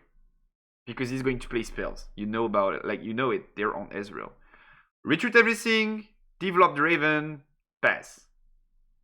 And now we have the bargain open. Or we have an axe. Look at that gold. Ezreal Musk, huh? Draw a stack deck. We have the Last Breath. So we're going to see a Last Breath thing play, paying 2 power and not paying an energy, an extra energy because of the Ezreal. And I feel like that's probably a slight mistake on the Draven player's side because we have the bargain and we have to use it now. Because why do they decide not to pay the energy is because they have 8. Here, if you count, this is 4, this is 4. They decide to only pay 1, so that way they have 7 for the Fox. Maybe we could have read that play, and then the game would have been interesting. But since we decide not to bargain this and to keep the axes instead, because maybe we consider like, okay, they're going to bargain my base, I can just axe whatever they try to kill with like Smokescreen or Frigid, and then I just have a shot. We just greed there. We probably should have bargained there. Also, it's a good bargain spot, right? Like, you have the board. That's exactly what I'm talking about. You are ahead board-wise. And then when they use the removal, you bargain it. That's pretty much the only spot in which I feel like bargain is pretty good in the current formats. And so we are thinking, but Last Breath is going to be hitting that base. 2 on Draven, 2 on Hopeful, 1 and 1. And then we say, okay, this goes through. Yeah. Same. I'm way poorer than that Ezreal player. And so we are thinking here on Draven's side, maybe we can skip, considering the bargain or not, is the question. Damages are going to be dealt. And now we're just going to be drawing 1 because of Ezreal. We used the repeat feature of the Bellow's Breath, so we can draw one of targeting twice. Because of course, repeat procs Ezreal's ability. We get a cold shot. Like, this is crazy. We can just pay with the seal and repeat with the Ezreal for free. So we can dig a lot. If we don't have the Fox, we can find it, but I think we have it already. If we don't, we can find it though. On that play. And that is free. And we're just going to pick one real fast. It's another cold shot, I think. And then we're just going to see Fox seeing play here. Oh no, we decided to get a conquer before, don't we? Yeah, Fox seeing play. And so we're just going to pay with gold. So once again, we are stacking the runes. We don't accelerate it, because why would we? And then we just kill everything that's in base. Because everything is -3. So they go for the axes to try and save the Draven. But then with just 2 chords and setting up a board, we did draw 1 because of the repeated build breath, and then kill 3 units. If they don't have the axes, it's 4. They could have bargained though, would have forced us on a different play, but they did not. So that Draven is going to leave. That pit crew is going to go for the pit crew moves again. Getting 2 golds, readying, getting 2 golds, chasing the Kaisa out of the rivers. Readying once again, and then going back to base. And once again, we're on that 6 points curve that I was talking about to be able to close that game. And so Draven is going to untap, but now we're in a scenario in which Ezreal can't lose. Most likely can't lose, because Draven does not have a good way to deal with units in base. The only way Draven can deal with units in base efficiently is Falling Star. Aside from that, Fight on Fight does not deal with base, Rebuke does not deal with base. We don't play like other removal cards, so the only good way is Falling Star. But what do you Falling Star here? If you Falling Star Pit Crew, you can't, because it's 7 might. If you Falling Star Ezreal on its own, it's not viable. If you Falling Star Fox, you can't. It's 7 might, so it does not die. And so we basically created checkmate. Next turn, we have 3 units that can attack. We have 10 runes open, because we never ever paid a single power in that game because of all of the golds. And then we have like double stack deck cold shot to fish for whatever answer we would need in that Ezreal deck. So we could consider that this is a pretty good Ezreal show off and opening and stuff, and like he got everything he needed, which is true. But that's also a pretty good way to show you that Draven can very well be checkmated by that sort of control strategy. And there's not much he could do about this. He probably could have bargained the Bellow's Breath. That would have made for an interesting game. But then there's definitely ways to beat this board. The first one being, if he goes bargain on that Bellow's Breath and we decide to let it go, so not resolve, we can still go for the pit crew stuff all around the board, get to 6, retreat everything. And yes, they have more boards, but next turn we can still find probably a way to clear it. Maybe that way is like signature, kill something, replay Fox, minus everything. Maybe that way is like stack deck, fish for rebukes. If we want the double rebuke, we can probably find it. Like, there are just a lot of options here to beat a strong board next turn. We won't even need them. Kaisa going to get to 6. They find the 4th. And then they have to defend the BF now. They have to make sure we don't get double conquer next turn, or they lose the game. So they kind of have to commit to a BF, which is exactly what we wanted, right? I mentioned it before. We want to force them to commit to a BF. And then we just punish them on the spot. So that's what we're going to see here on Draven's side. We are just thinking about the most efficient way. And the most efficient way is going to be to conquer both battlefields, to split attackers. At least force Ezreal to play for 2 BFs and split attackers. But they have the pit crew with the boots. So it's not like, maybe they could even conquer everything with the pit crew and that would be it, right? Of course, they have like better options, but that could be it. And then I think we're just going to develop the axes to be able to use the remaining energy to hide cards. We hide Switcheroo on one side and Fight or Flight on the other one, I feel like. So that's just going to be pay 4 for access, I feel like. Yep. Also, I did not agree with that play. Maybe I'm a knob, but when I saw it on stream, like this, I could see. But this, what's going to happen now, I don't see it. Like, why would you not keep purple runes? What's the reason not to keep some purple runes laying around to at least bluff for a rebuke? Like, here you're just saying, bro, I don't have rebuke, fuck me. Well, if you keep 2 purple runes tapped, recycle 2 red, I don't think it matters. And then you just keep like 2 tapped, and if they have to play around rebuke, right? Like, they have to respect it at least. But we decide to stay on only red, which like felt super weird to me. Maybe there's a reason, but I could not see it, to be fair. And so we find a rebuke, but we could have fished for it infinitely. Like, we could have played stack deck. We could have played cold shot, playing with a gold and Ezreal to fish for it. If we don't see it, we could play stack deck. If we see either rebuke or a cold shot again, we can just pick it and just do it infinitely. So basically, we could scan almost the entire deck to fish for the rebuke in this scenario. We're just going to rebuke the Draven. It's going to move back to base because of the fight or flight. And then cold shot going to see play. Looking at the top 4. Cold shot going to be taken there. Cost or wages. It's going to be Ghost. And so we can now just reduce the might, I think is the plan. And then Ghost it to force the Iden Court. We're going to go pit Fox there. Score. Get 2 golds. Ready the crew, so we have the ganking feature available if needed. And now, whatever this is, we can bait it. Because we can just push, bait it, deal the damage, force the card in hand, because we have the Sig, and then we just have the ganking to close the game. Like, let's say they go for Switchy, which they go for. We just go, okay. I mean, like, we don't have the might, but we attack with a bigger unit. We just go, okay.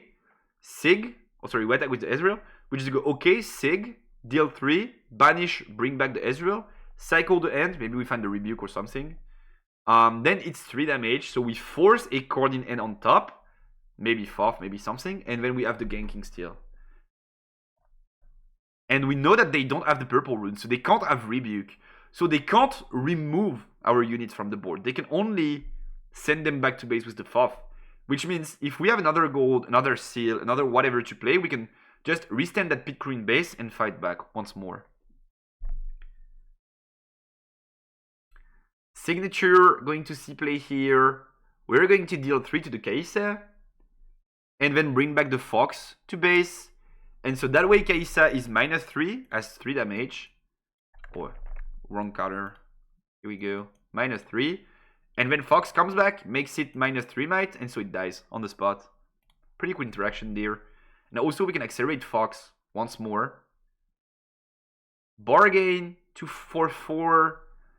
Going to see play, but they're just going to pay for it. For the Sig to resolve. So Fox going to go back to base. We're going to accelerate it. Not paying the energy because of Ezreal. That's going to kill Kaisa. We get rid of the Switchy. And then once again, if they don't bargain on that play, like if they don't bargain on that scenario here, let's say they don't bargain, like they have 5 runes open when that play resolves. They have 5 runes open. What they can do with 5 runes from Ant is double Foff, double Fight or Flight. And so we can go Fox, Posh, Fight or Flight, back to base, Ezreal, Posh, Fight or Flight, back to base, gank, GG. They don't have the runes anymore. So that's a pretty good setup, and that's definitely checkmate on Ezreal's side. And so this game looks like it was close, right? We had 7 on 7, almost tied. Oh, Draven had a shot, he could have won it. But to be fair, if you look at the interactions and everything that I was analyzing through the game, there's not a single spot in which Draven has a positive interaction going his way. He can never do anything to the pit crew aside of fighting Falling Star in the very early game. He can't do anything to the Fox. He can't do anything to the pit crew once it's equipped. And he could have bargained the Battle Breath. That could have been an interesting play. But I definitely think Ezreal had some great interactions in anyway being able to be the first player to get to 6, and then being the first player to force Draven to commit into the battlefield. And then like we have the Fox, we have the removal, we have the Sig. We just have so much stuff on the board and in the hand that we were able to remove their board anyway, in my opinion. So that was a pretty interesting showing for the deck, and I feel like this is a deck that we could see gaining popularity, especially in the upcoming days of the format, and I would definitely not be too surprised to see Ezreal being considered a top tier deck for the upcoming regionals. As I mentioned before, I considered bumping it in my tier list, switching it with Kai'Sa, which I'm probably going to be doing for the next regionals on OTP. But yeah, Ezreal felt super good. They probably cracked the deck. The only question is, what do you do when you don't have the pit crew online in the early game? And that's something that we probably are going to be able to figure out as we see more Ezreal performing. We're also going to see more games when they don't eat the nuts right away. But that's pretty interesting. Are there any questions on like the Ezreal and stuff? Or are we good to go? And are you guys down to try and switch on the baited hook, Fiora, not the pit crew Fiora. That's for another day, but at least there's pit rookie in there, so it could be the pit Fiora, but it's more on the baited hook side of things. So that Fiora list got second place in the Chinese regional in Chengdu this weekend. Let me just update the stream title. Baited hook Fiora tech analysis. Alright, let's go. So that Fiora once again got second place last week. Oh, perfect. So you don't have the ugly thing on top. It got second place, second time in a row that we get the Fiora list performing. Is Fiora hook better than Fiora spell in your opinion? That's a pretty interesting question. That's what I was going to talk about right away. So thank you for giving me the opportunity to start with that. I would say there are a lot of cool things this deck can do. It's probably better than I would have expected. Like the interactions work better than expected. I think I like this deck more than the Equips Fiora with the Lucian, the BF, the Dorans, the Warmog. Like this was already something that I mentioned in the previous stream regarding last week's finals list, Suns list. I'm not a believer of the Gear Fiora. I think this deck is better than Gear Fiora. But I don't think this deck is better than quote-unquote Spell Fiora, because I think it has a better ceiling, of course. When you hit everything on curve and like the hook delivers and stuff, it has a better ceiling. Also, hook allows you to fish for your top-end cards, which sometimes Fiora can't do. But on the other end, it feels like it has a way lower ceiling too, because like you have so many cards that require setup to work. I'm thinking Death Grip, I'm thinking Harness Dragon, Matron, Hook. Like all of these cards, they require setup to be effective. If you can't manage to set them up properly, maybe you struggle. So my take would be that what I mentioned before at the beginning of the stream, it's like you have money, like you know you have money, you have a bag of money basically with Fiora. You know like this is a good deck. And when you have two options, it's either you invest in something and you have like, if you're good and you do it properly, you have like 99% chance of making it with profits, making it out with profits, which would be like Spells Fiora in my opinion. Or you decide to use that money to go to the casino, and then maybe you're going to get like a billion value on its super big return on investment, or maybe you're going to lose it all because you don't see the correct color or the thing that you needed to win it. So I would say higher ceiling, lower floor, which most of the time is not something that you're looking for when you're a good player. You're looking for a consistent deck, and most of the time you accept lowering the ceiling a little and having to be cleaner on the play to make this work instead of going for the high roll potential but then the low roll potential too. I mean, this deck is not bad by any means, and we're going to play this later on. Maybe I'm going to fall in love with that deck, but I don't think so. I would probably think that's not going to be the case. So Fiora, you guys know about it already. When you make a unit mighty, you can ramp a rune. So take a rune from your rune deck, channel it to your rune zone, tapped of course. Fiora worthy. I'm pretty glad that we got the Fiora worthy back in the champion zone, because that card is completely cracked. Also, that list has more synergies with it than it had the previous list had with the equips and stuff. Because once your units are equipped, they are mighty anyway, so you can't make them mighty anymore and restand them and stuff. This card is the MVP of the deck, and once again, I feel like Sun was in that tunnel of, I want to play Lucian, so that Lucian, let me just show you the Lucian. I want to play that Lucian. The better way to play that Lucian is to play equips, so I have to play equips. And then playing equips makes me realize that Fiora worthy is not as good with equips, so I don't play Fiora worthy. I think that was the thinking tunnel when they built the list for last weekend's second place list. With this list, I feel like having access to the matron that can bring back the Fiora, having access to a few like buffs here and there that can trigger it, but also to the BF that can trigger it, just makes a lot of sense.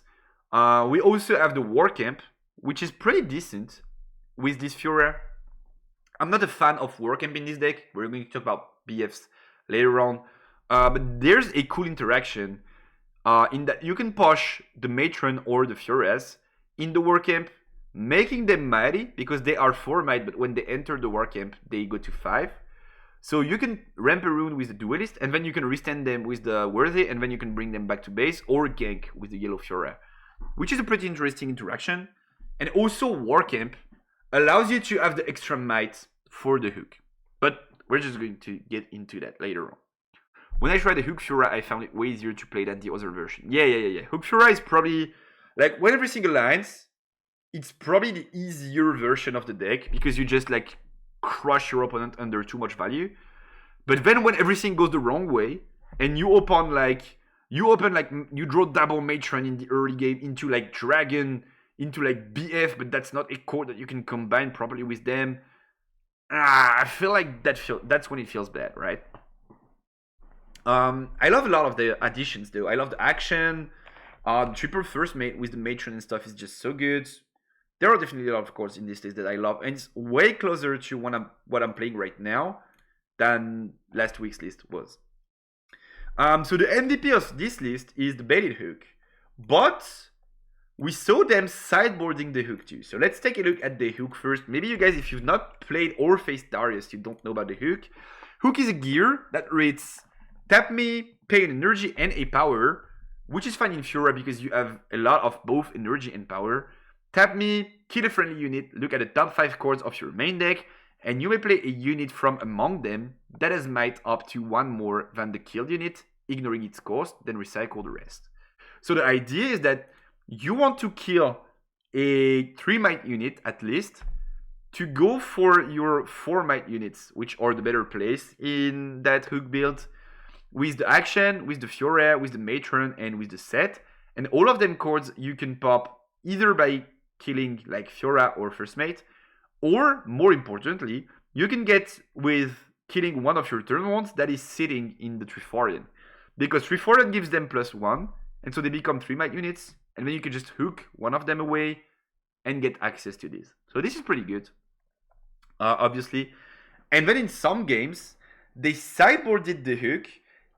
We were not sure up until we saw the siding patterns, and they sideboard the Hook, and they still play the Matron, they still play the Dragon, and that kind of makes sense, because Fiora generates so much runes and resources that you can hardcast these cards, and it's not like trash. It's not like Gigabad, right?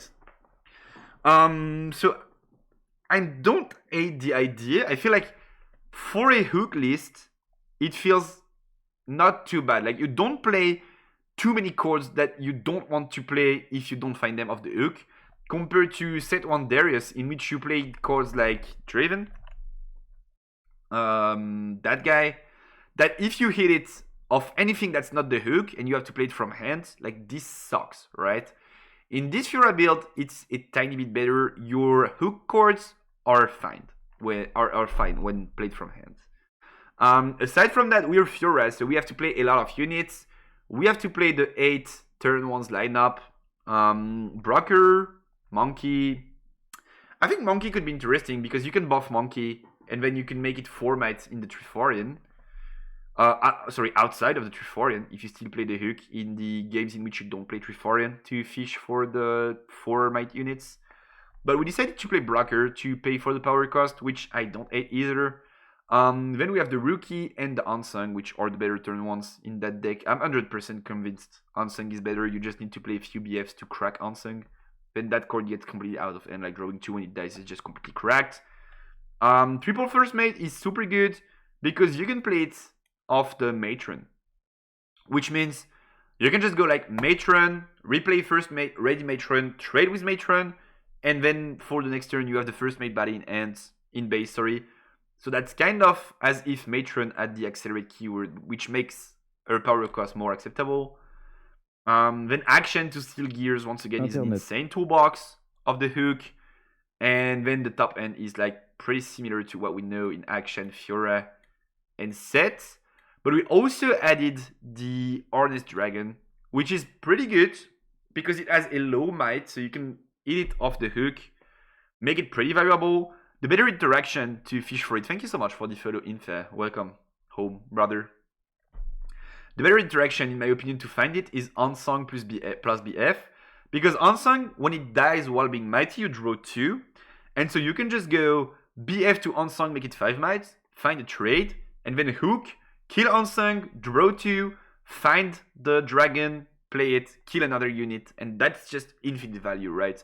So you're definitely going to have turns that feel like super high roll, super good.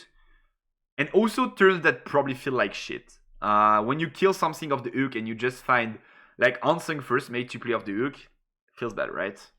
But that's kind of it for the units lineup. Also something that's pretty important with the hook is that it's a good way to deny combat to Draven. I was talking about it for the Ezreal list. It's the same for Fiora.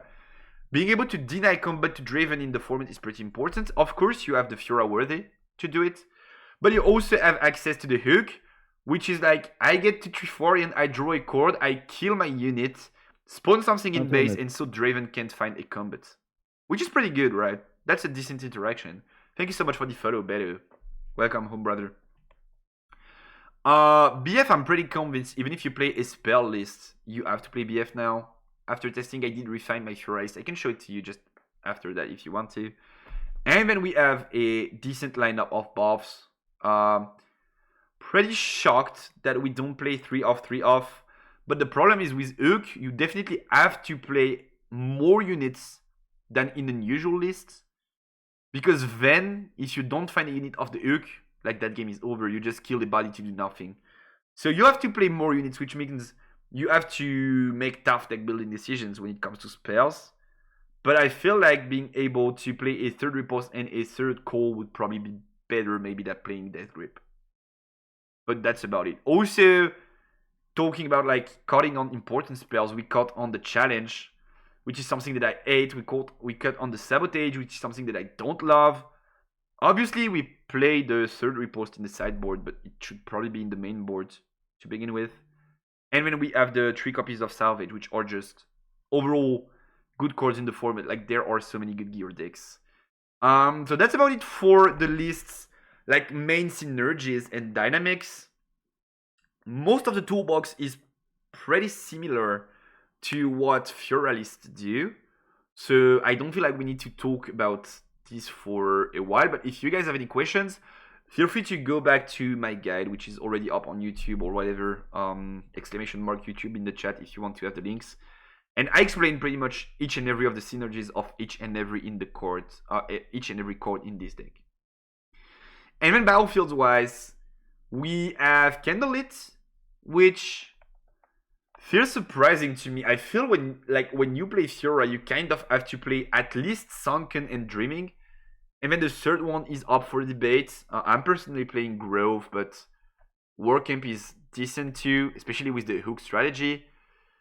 Aside from that, Candlelit, I'm surprised, but I feel like the idea is to cycle your top deck to not find shit off the hook.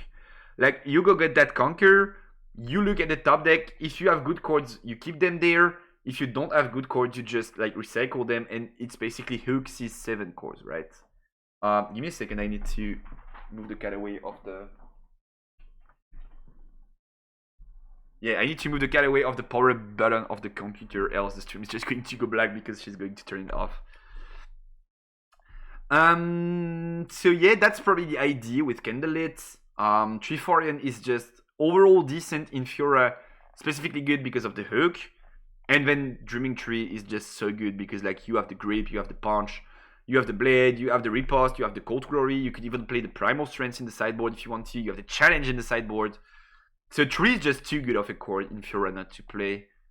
I feel like Suncon is kind of the same because of like the amount of mighty units you have.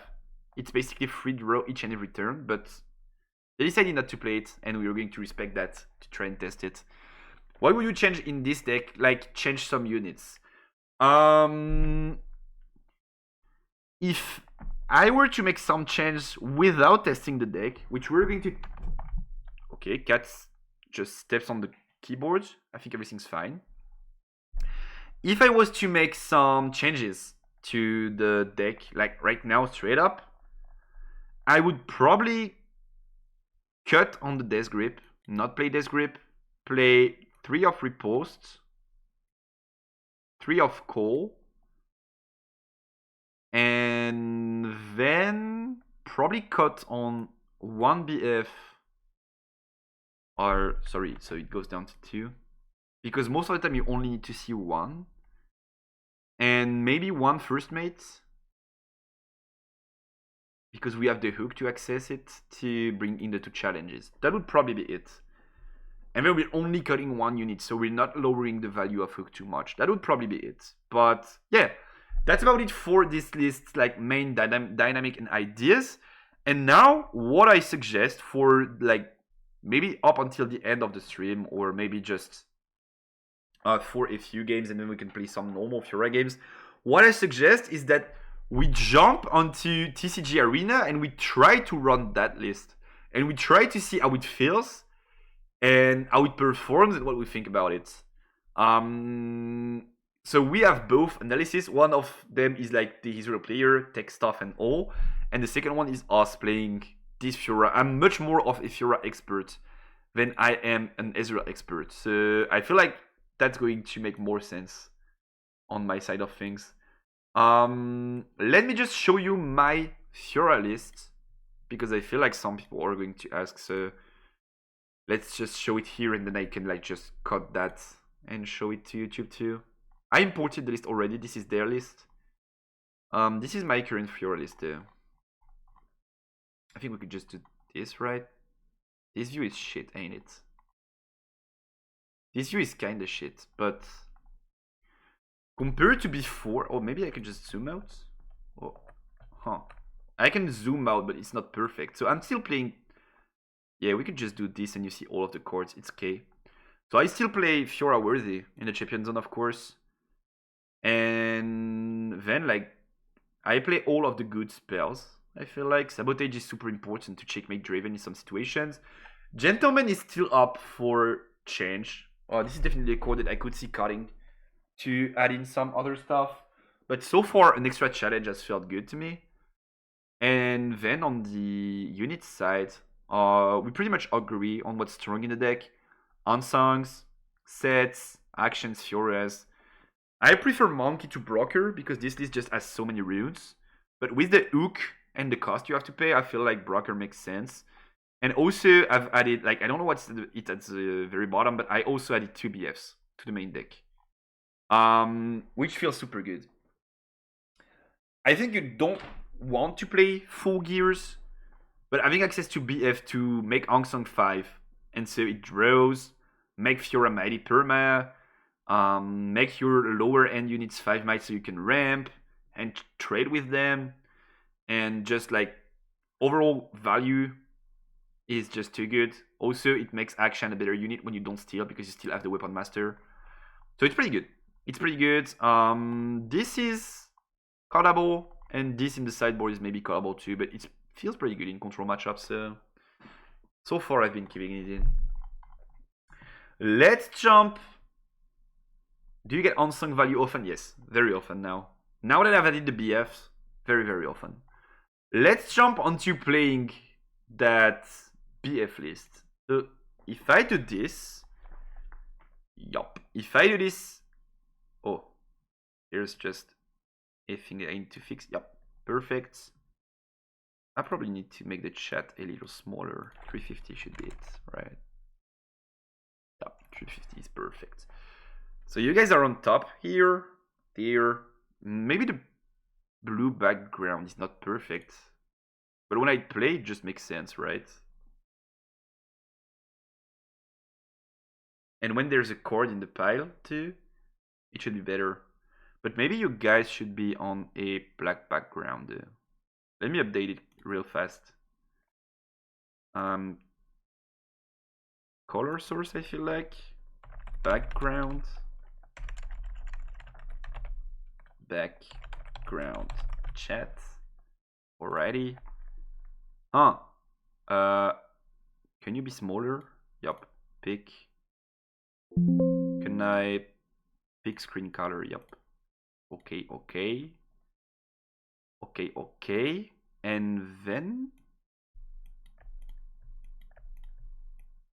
I probably want to have you guys like that. Background chat goes just below chat. That should be better. Yup. And then if I put a cord in the pile, let me just check, but it should still be good to go. Whatever, blah, blah, blah, blah. Yup, perfect. You have the pile, you have the chat on top, and everything's good to go. 325. All right, perfect. So let's try and queue into testing baited Ugg Fiora. Let's try and queue into some ranked games on the Runes and Rift Discord server and see if we can find someone that's willing to play into that baited Ugg Fiora. Join queue. And let's see if we can make it work and how good does it feel or how bad does it feel, depending on the games. It feels interesting. There's definitely some potential in the way like cores interact together and stuff, and there's definitely going to be super satisfying turns. Okay, we queued. Me ready? Let me just play and send. Oh, he sent it already. Okay, perfect. Direct connect. Blop blop blop.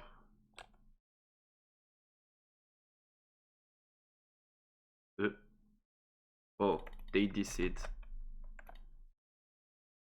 Yup. Okay, should be good to go. Perfect. Yo. What's good?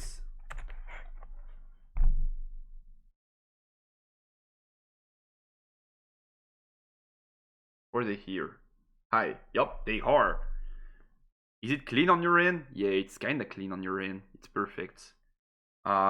Same. Let's go. So, Fiora. Hook Fiora. Let's go. Continue. And they are on Victor, huh? Victor is supposedly a pretty bad matchup for Fiora. I think we want to go Warcamp game 1, no? I mean, they love the Warcamp, but let's see. And they roll 17, huh? And we roll 7. You pick. Yes, sir. Good luck. Alright. Let's see what we can do, chat. I'll try to focus as much as I can and read you at the same time, which is not going to be easy. Okay, this is a great start. Harness is bad. Death Grip is decent. But maybe we want to fish for the hook, no? Kind of want to mulligan this, I think. Yeah. Good, good. We can go sir. Okay, okay, okay. So it's going to be token pass, right? Yup. We get the extra rune. This is not too good to draw now, but Rocker. The good news is that yep, Conquer is good. We can play around the, what's the name? The thing that kills a unit that has 2 might or less and gives them a gold, or if it was their units, it gives them 2 golds. Okay, hiding a cord. Maybe Hidden Blade. They have 3 runes open. Pitting here would allow us to play around Wages of Pain, because this becomes 4. So I think we need to pit here. And then see what happens. And if they don't contest, maybe we want to develop first mate in base. Right? This is either consult or wages. So it has to be pit, pump, make this 3. Then get in there, makes this 4. Okay, cool. Resolves. Never mind. Okay, at least we read into it. So get wall. This is mind reading, chat. This is reading the minds. And then we probably want to go mate and back to base, right? We are on 3. Unsung is not too bad either. What are we afraid of? I feel like, yeah, we probably go mate and back to base here.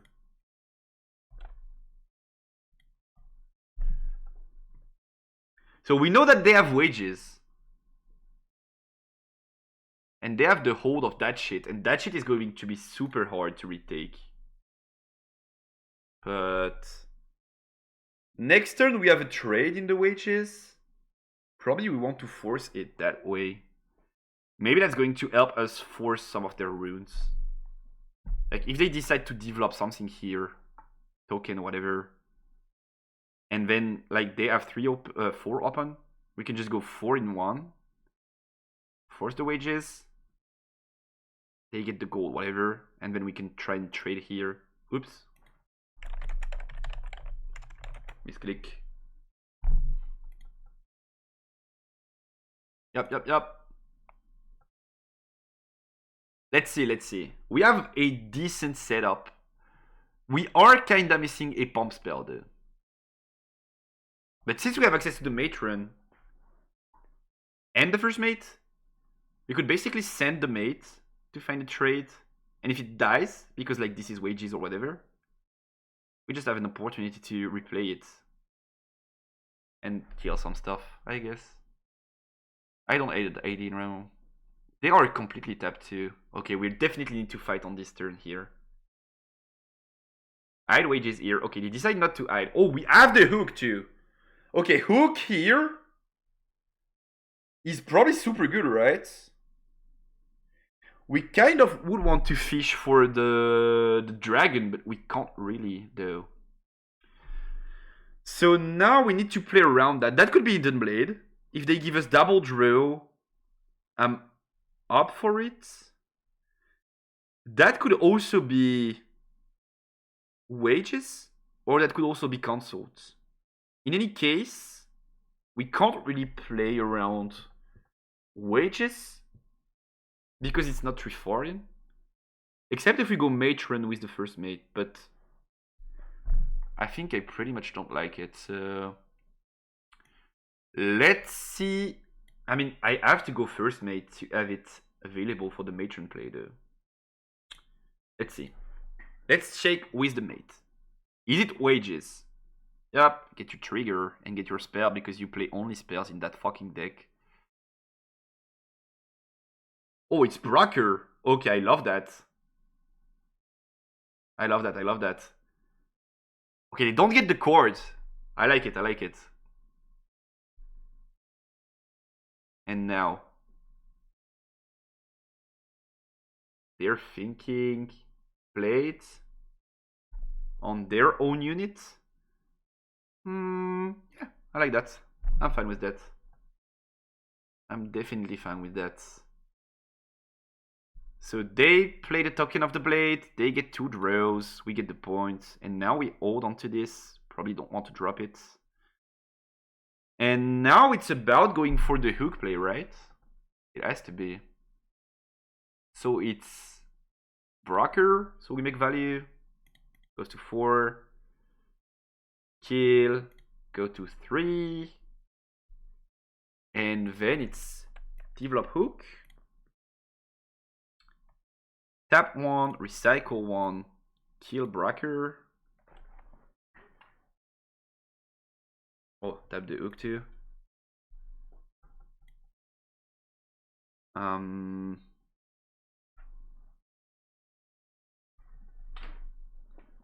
And it's reveal. No, it's look. So let's go look at the top chords. Show 1 more 5. Okay, so action does not have value. Bottom deck in riposte is a problem. We have double first mate in there, so we have to keep track that we have all first mate at the bottom. And I think we definitely want to develop a set there. All randomly at bottom. Then set in play. Mighty, ramp. Go to 5. And do we want to put more in there? I feel like we want to bait for the punch first. But putting more in there would also allow us to play around the bargain. Because they could also just go bargain. Here. But we only have this in base there. That being said, next turn we have the matron play. So probably we want to do that, right? I don't hate it. So it's unsung in base, since we don't have a buff. Pit in there and it's a pass. Can I see your list? Oh yes, you're right. You're right. Give me a second. The list is not mine, but it is here. I will update it for you.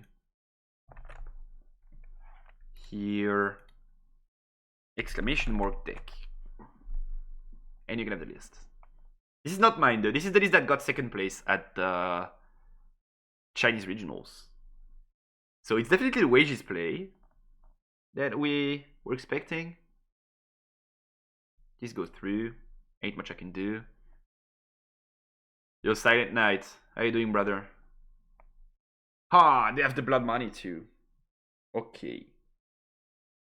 They had a free trade though, but it forced them to commit their victor. So I feel like I don't hate it. It probably was a decent play. Yep, you get in there. That's the problem with the Ravenbloom shit. Yep. Them getting to 5 is not so much of a problem though, and they get a token too. Yep. I just think it's more eye-rolly than normal Fiora should be. But, okay. So they have no runes open, no hidden. So we have free trades. Let's not forget to use that set to ramp for free. That's the first thing we have to be looking for. But do we want... That's an interesting question. Do we want to trade with that set? I feel like we don't want to. I feel like we want to go BF to that thing, ramp, and then like push there. And then go this, and then try to find a dragon. I probably like that play more, to be fair. So 4, BF, recycle yellow, group, ramp. That is 5 now. Then it goes there. Goes to 6. Gets the trade. And now it's about hook time. Kill that thing. fish for the top 5. Dragon, dragon, dragon, dragon! Oh! And that's when I don't like Hook. And that's exactly when I don't like Hook. Ansung is fine, but it's not good. It's definitely not good in this scenario. Well, we kind of have to play it anyway, but can't say I like it. And then we're going to give them a spell, right? Do we want to go for the Matron line? The Matron line is kind of expensive. Fiora line is kind of expensive too. So let's just go for... We already ramped. Huh. We don't want to give them the set, but they're never ever going to stack Epic BF anyway, so... How about just going set in there? Give them trigger, it's fine.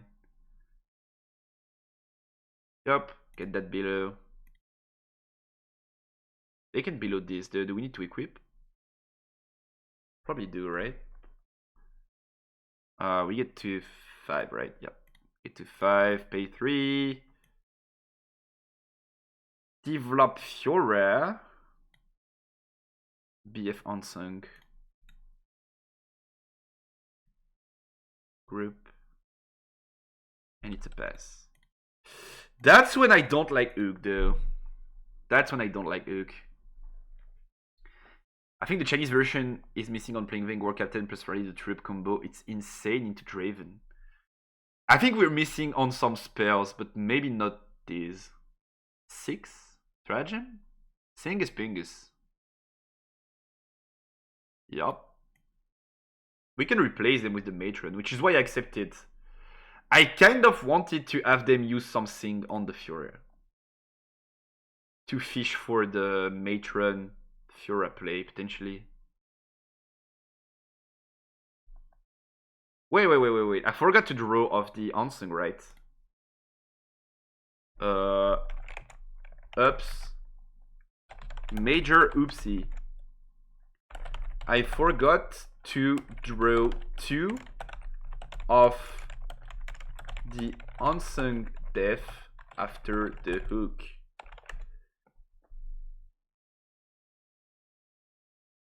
Which is not optional. Do you mind?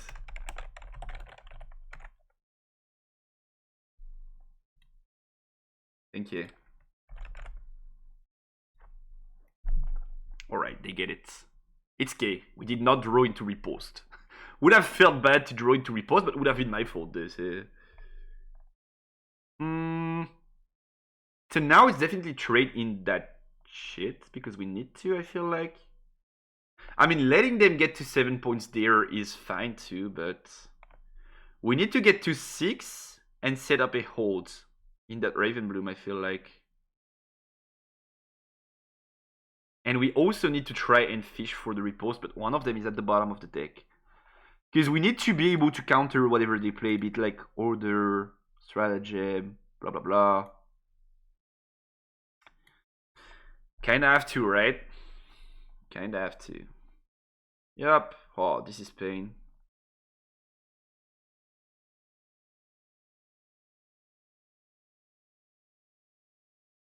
They are thinking.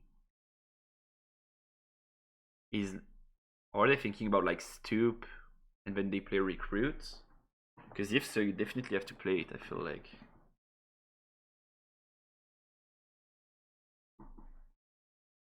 Bellows Breath. Just wants to get the token? Yeah, okay. Okay. Kill, get to 6. And now I kind of want to go in the war camp. But I kind of can't. That's the problem.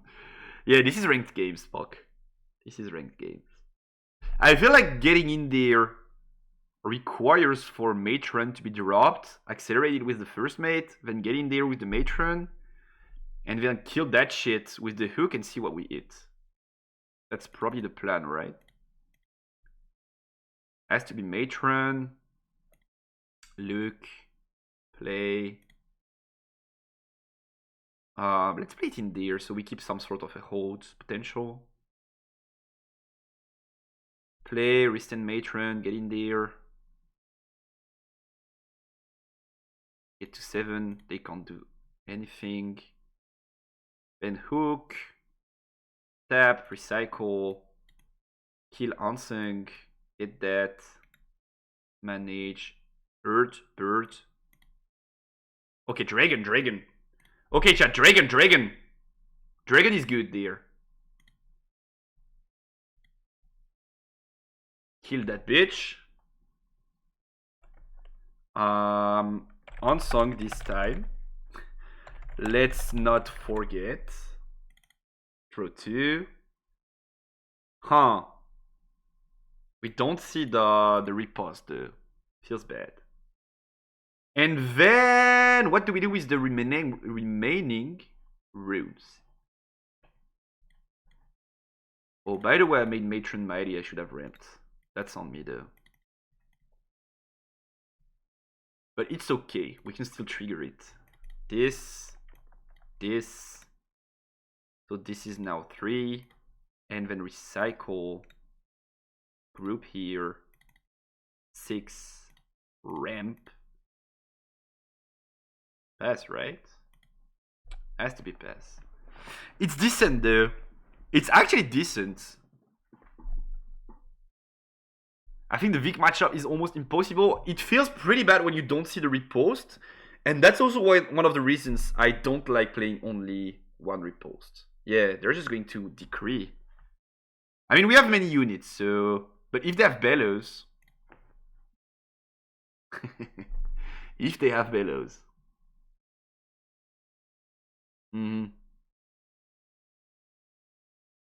It is what it is.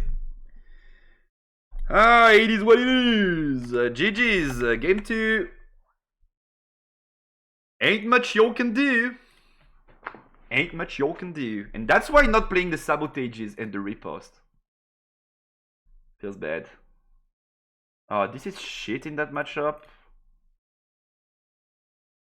And probably like triple BF is shit too. Death Grip is pretty shit too. Don't want to kill my units. So is it challenge over this grip? Probably, right? To deal with the blue Victor as soon as it lands. I mean, they use below for freestyle, but they probably have the second one already, so...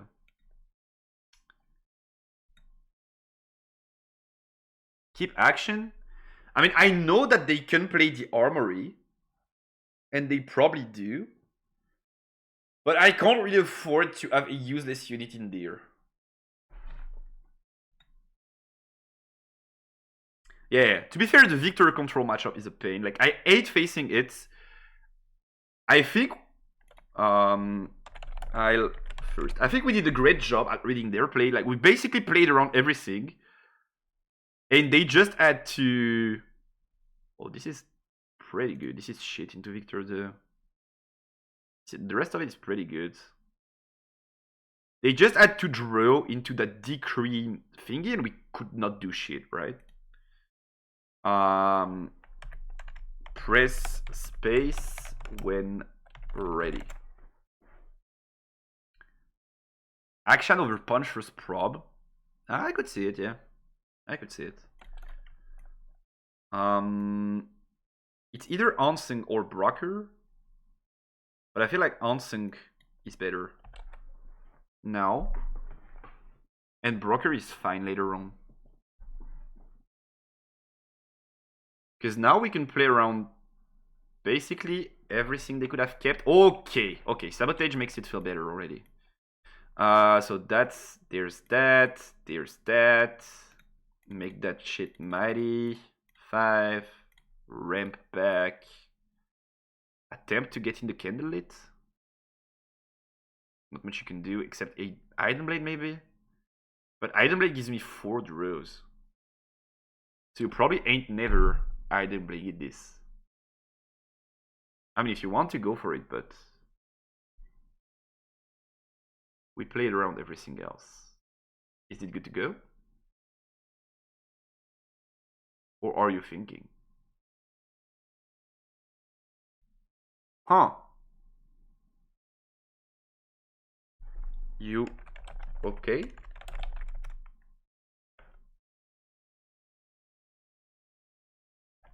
Or thinking?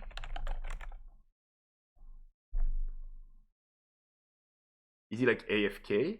It's your turn. Is the conquer good? Okay, lol.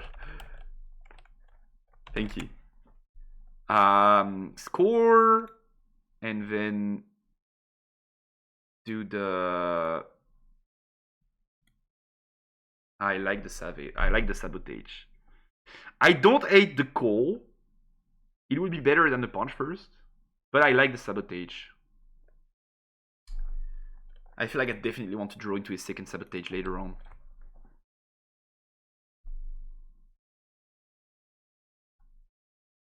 Now we probably get a hold too. Or, yep. Or they play the Sands to kill this, but then you draw two, like it's completely fine. Yeah, they don't. They don't.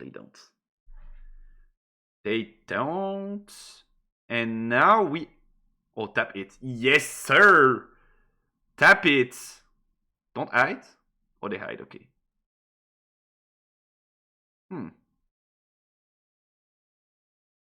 This could be Blade. Because I was super down to go for a Brocker first mate play. The hidden chord, though, probably does not feel too bad. And we still have the punch. I mean, we definitely retreat this, but... yeah, let's start with that. I don't hate it. There's no way, like, moving this around is better, right? Is there a way moving this around is better? This there. If they go Blade, we draw 4. If they go Wages, it's useless. We stick the Unsung in there, but then we can develop Fiora. This might actually be better. I might have been trolling. Yeah, this is better. Move back to base. Mate. Posh. It's Blade, we draw 4. It's not Blade. We beat it. It's Blade. So it's on their token, right? Yep. This is going to go through. Draw 2. We get the points. Unsung is stuck in there. But I feel like this is kind of fine. How about going... they're going to have 5 runes. So they probably don't have a good efficient way to deal with Unsung. Aside of the Sands. How about starting with the Sabotage? To filter this and no more. Let's start with the Sabotage there. Show me that ant. Darling. They have the Comet. That was a good Sabotage. But they also have the Vengeance. But I want them to pay runes. They don't have gold. So I think I'm getting rid of... oh, there's Salvage too. Internet. Thank you for the follow, Iron Nice. Might be Salvage. We need draw power now. We can't really afford to lose that guy. Yeah, it's Salvage. We need to protect that BF. Internet. How about we take notes? Sec notes. Can you show it again? So it's Wages, Vengeance, Hidden Blade, Falling Comet, Face Breaker, Bellow. Thank you.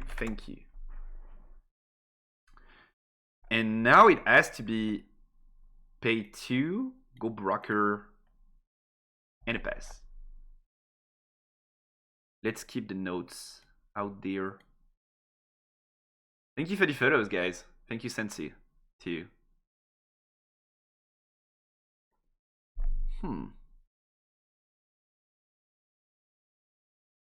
So we know basically everything aside of one chord. And we know that they don't really have a good way to trade with the Unsung, but they have the Vengeance, so we have to be wary about that too. Maybe I want to try and bait the Wages next turn. Try and crash a Brocker, for example. Challenge would be good to deal with that Victor, but we lack some sort of draw power here. Yo, Roma. I'm not playing in Bologna, I'm casting Bologna. On OTP. Not sure if I'm casting from Paris or from the actual venue, but I'm casting for sure. There's a good blade on that Ansung, but I feel like we probably could hide it there and keep it there for some time and still get the holding points of the Ansung for at least an extra turn. So how about trying to force the wages there? They have the Victor though, that's a problem. But I think I don't hate it. Yep, let's go. Pass, Prio. Oh, they drew into Blood Money specifically, huh? The only card that we did not know punishes us. Yup, resolves. Let me get that gold. That was the only card that we did not know. At least now we are back to knowing everything. They could wages. Punch first is bad in that matchup. So how about we punch first anyway on that mate and then develop that Fiora at base? I think I don't hate it, right? I think I don't hate it. And then we hide the blade. I mean, it's pretty expensive. Maybe we hide the blade next turn because of the gold. Yeah. Let's go for that play. So let's develop Fiora first. Yep. 1, 2, 3. Base Fiora. Push. Tap. Recycle. Punch. On the mate. We deny the wages, so that mate is now 8. We can ramp with this. And do we want to pay the yellow to bring it back? Because now they have a good wages next turn, but they also have to pay for it anyway. We need runes for the sabotage and blade. Oh, breaker. They send it back to base anyway. I think that's okay. Yep. I'm fine with that. Yep. That's okay. Then we don't hide the blade, right? They still don't have an efficient way of dealing with Ansung. I'm fine. So they used Face Breaker from what we knew. And that's about it. Drew into 1 unknown. So their end is Wages, Vengeance, Eden Blade, Falling Comet, Billow's Breath, and 1 unknown. 4? Okay, Vengeance. Yep. Kind of expected. The idea is that we find what we need to bring it back next turn, so I'm really fine with them Vengeancing this card. We can draw into Hook. We can draw into Matron. There are just a lot of cards that could access that Fiora. And if we draw into shit, we can still Blade the Unsung to draw 4 and find an out, maybe. 3 open, we still need to play around the wages.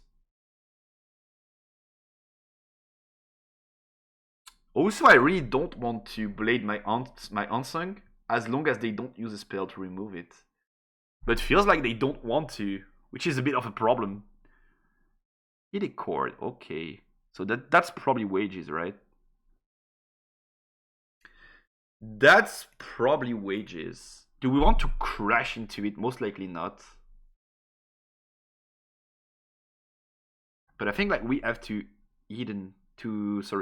Blade that Unsung, right?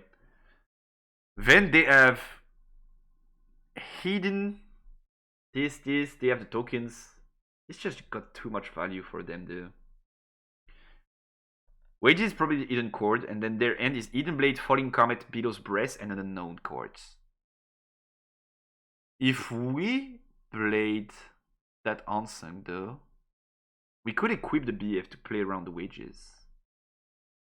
And then they have to have top deck something to kill. I don't hate the idea. Yeah, let's go for that play.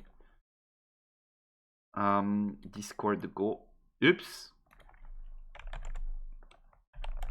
Too fast.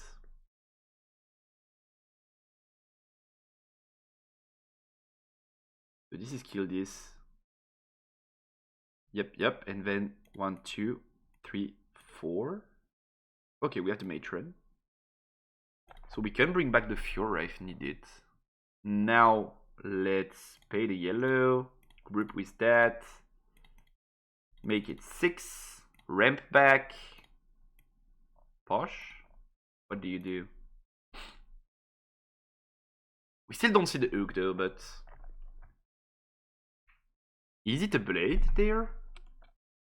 Do they want to blade us? They probably want to blade us thinking we don't have a way of putting units back on the board after that. But we have this, and this too. Blade. Yep. Okay, so now there's a lot of unknowns in their end. Half of their end is unknown. There's wages, comment below, and then half of it is unknown. Manage top chords, what do we see? This is too late, this is too late. Both of them are not good enough now. I'd rather draw into my riposte. So now we just want to develop base as much as we can. We have to be worried about the fact that they have access to wages though. But I think this is probably matron unsung. Yeah. Pay for matron. Play this, right? Bring this back. Tap 2. Unsung. Pass. I don't hate it. We're on 6 points. They're only on 3. We're set up for win con. We have the first mate in hand next turn and the sabotage to fish for the potential answers. Internet. I like the situation we're in that game too. Thank you for the follow, Luis. Welcome home, brother. I like the situation we're in here. By the way, is the alert sound too high? Or is it fine? Comet on the mate. That was to be expected. Yup. Resolves. We have the BF and stuff, it's fine. They only have 2 runes open to defend. We win that game. We win that game, definitely. Yep. Both conquers go through. And 2 game 3 we go. They're going to I2, I feel like. But we can just force them. Hidden courts. Is this? Just like Hidden Blade this, whatever, get 2 draws, we don't care. Let's just make sure that we can get in there. They could have Blood Money on 2. But we have Coal as a great answer to that. Or we just equip the BF and we don't give a shit. And then if they blade, we draw. Might as well check the hand, right? And see what happens. Yep. Show me, baby. Show me what's in there, baby. Sabotage, putting in the work. They have blood. And below. Do we care? Probably not, right? Probably not, right? Thinking. Is there a way we lose that one? That one's free win, right? That one is just straight up free win. We don't even have to blade. Yeah. That one is just straight up free win. So get rid of that blood. And then the only card they can use is breath. We need to play around breath while forcing this.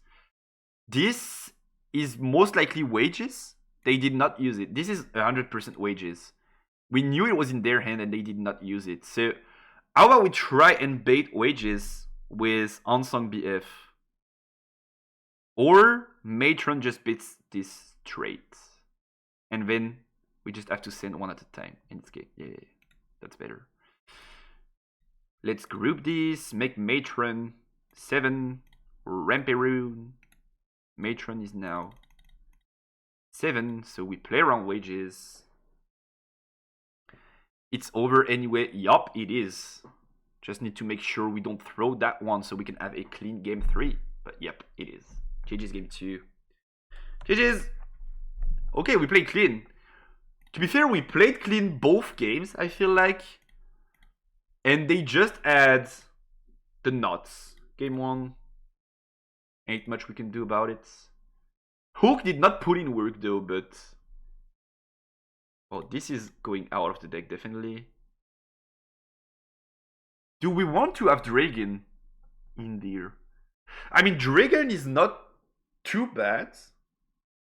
But it's late if we don't eat it off the hook. I think we take out Dragon, right? I think we take out Dragon. I'll start. Yes, sir. Good luck, good luck. Do you like this Fiora version? I prefer the one without it.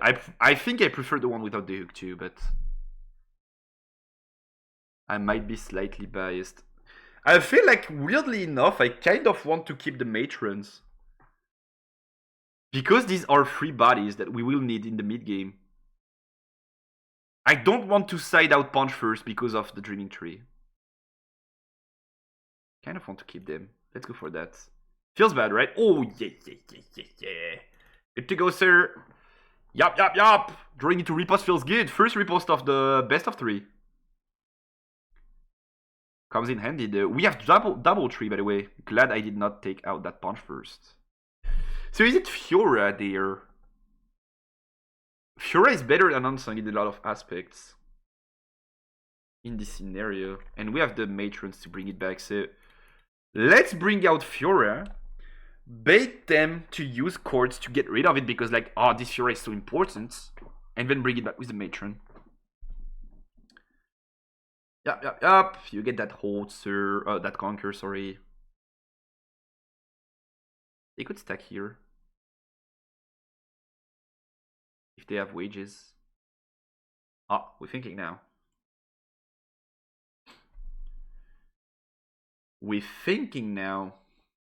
You get to think for free, man. No worries. Okay, no token? Token or no token is the question. The question is, if I push in there and they go wages, I don't think I let Fiora die. I think I go Cole, make a Mighty Ramp, then play Unsung, right?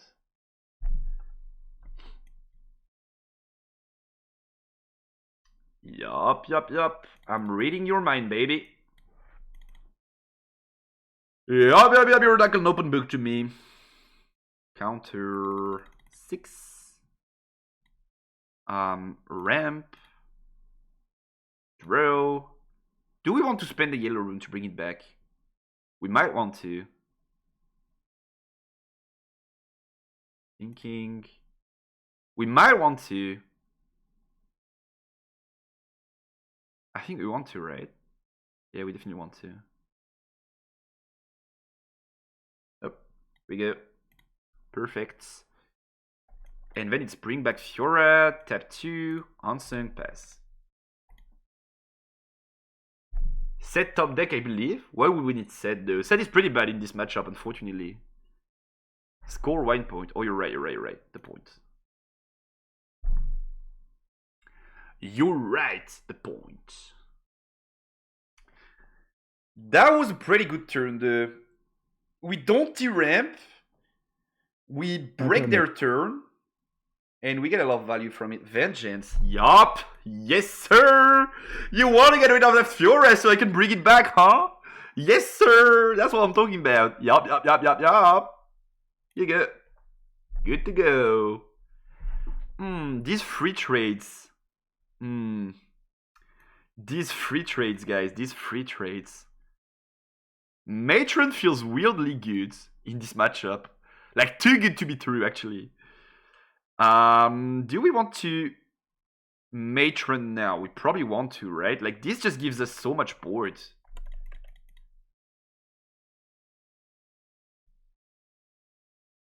Yup. We're back on track, baby! Now what do we do? Do we want to... Probably don't want to item blade the Hansung now, though. It's pretty expensive and we don't have so many rooms. It's either sabotage or a pass, but I feel like it's a pass.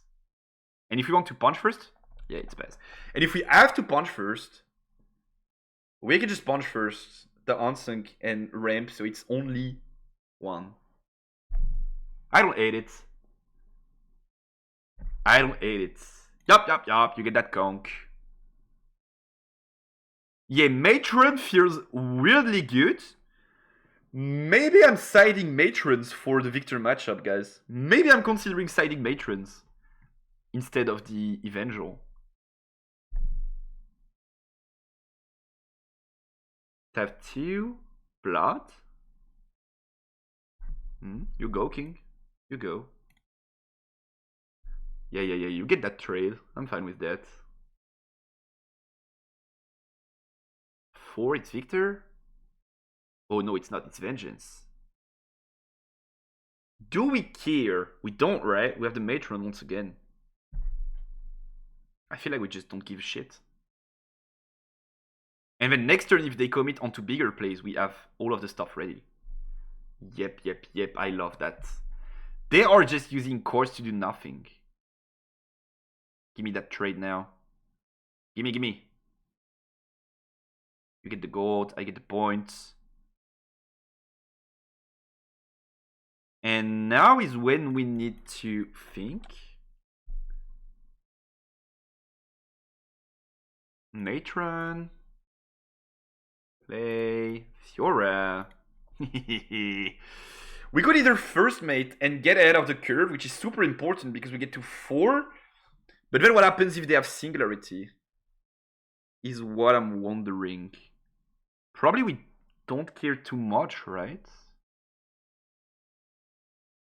Like, they just kill Fiora once again, and we still... I think it's fine.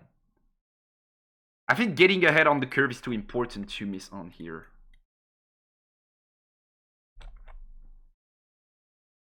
Yeah. Getting to 4 is too important here. I could have hit that blade too, but... I mean, if they have Sings, they clear 2 and they pass. And then we still have a lot going on. So, yeah, I'm down. I think I'm down. Wait. Is Matron the key? Hook has felt super disappointing so far. But Matron feels weirdly good. And we're not even ramping. We're not even ramping though. We could be on higher rune counts too. But yeah, that mate was too good to pass on. 5? Under? Yup. Drag me under. I'm down. They get to 4? Don't they? Oh, okay, they do. Yup. Go get that point, King. Oh. Mate is pretty good here. We definitely want to push that one in there to not give away the Fiora. Get to 6. And then I think Matron goes back to base, that's for sure. I think we could either go Sabotage now or mate and bring everything back to base. And then there's not a single thing they can do that does not die to riposte. But ain't it the same if we just keep the mate there, is the question? No, I feel like we have to. And now we have, like, everything they could do to clear this That is to riposte. They can't decree. We don't give them decree. They can't stratagem. We don't give them stratagem. They can sing us, but we can clear. They can double Beetle's Breath, but we can also riposte the second one. So basically the only thing we lose to is triple Beetle's Breath. I feel like. Yo, me, how you doing, my brother? Yup. Blood money you can draw. And you can get the golds. I'm down. Yeah. Buying Hook before this weekend was a good play. Hoping it was Imperial Decree. Don't worry, sir. GG's. GG's. I was gonna ask you, do you have the repost? I'm reposting. No. Just never drawing into it.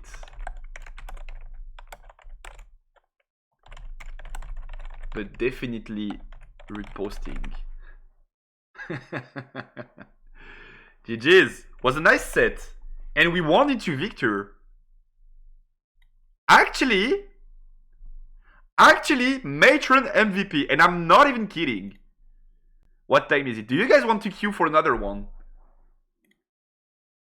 Do you guys want to queue for another one? I feel like we should queue for another one, right? Yeah, the sim is pretty good.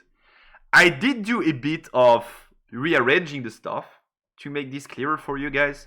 So I can like be there but not hiding the board, and then you can have the chord, and then you can have the chat.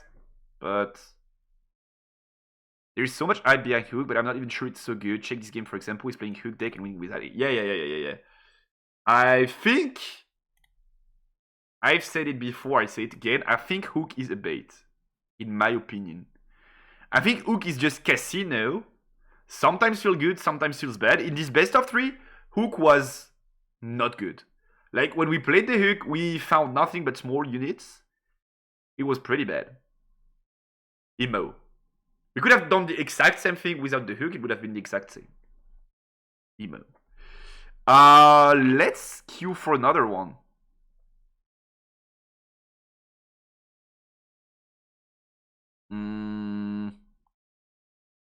Where's the queue?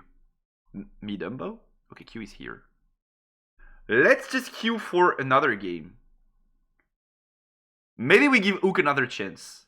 But I think Matron, though, is a pretty good addition. I'm probably putting in 3 Matrons for the Victor matchup and stuff.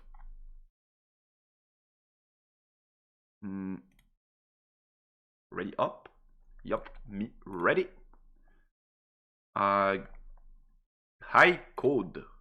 Here you go, sir. Code.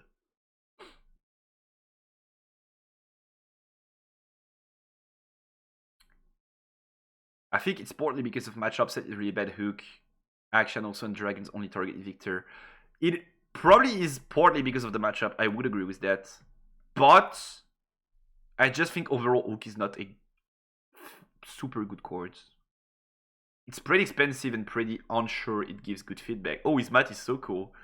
His mat is so cool, though. I love it. Hook. Fiora. Hey. GL. Let me... Oh, I have to pick the BF4. Remove. Visible by all. Bam! Power Nexus? Kaisa. Huh. I'll start. We're once again playing into control matchups, though. Okay, so this is a fairly good start. Punch First is pretty bad into Kaisa, especially in the BF that we chose, so I mean, we have to get one to play around the Fox at some point, but is it good that early? Probably not. I probably want to dig for more options. Unsung. is pretty good, but we already have a decent curve. Yeah, let's mold these two away. Don't like these cards. Good to... Okay, priest base. I guess that means it's good to go. Okay, we find the matron there, so I'm fine developing the stuff now. Yep, you go. I think we have to hard dig for the hook. Because of the workup and stuff. Now if we develop the Fiora, we give them a super good falling star, which I kind of don't like, whereas developing this is better. They could have falling star stupefy, but I think I'm fine with that.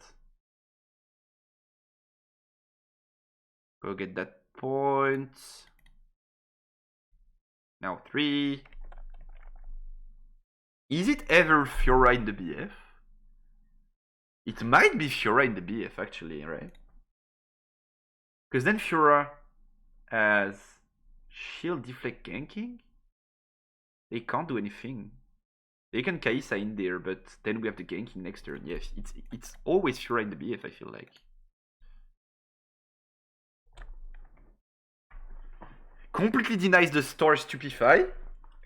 If they go Kaisa in there, we have the ganking next turn. I feel like this has to be the play, right? This is actually a pretty good play. No, that does not proc Legion, unfortunately, because Fiora enters Mighty. She does not become Mighty, she enters Mighty. So unfortunately, that does not work. But that would be sick. Stoop. Deflect. Okay, they pay. Yeah, okay. Is it stoop again? Stoop again. No, Ray. Okay.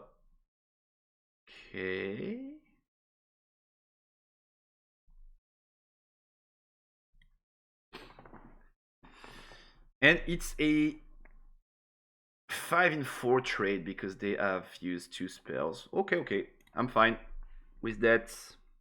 Can't say I like it, but I'm okay with it. Oh, and the Opal, that's a start, but they don't have many cores. They use a lot there.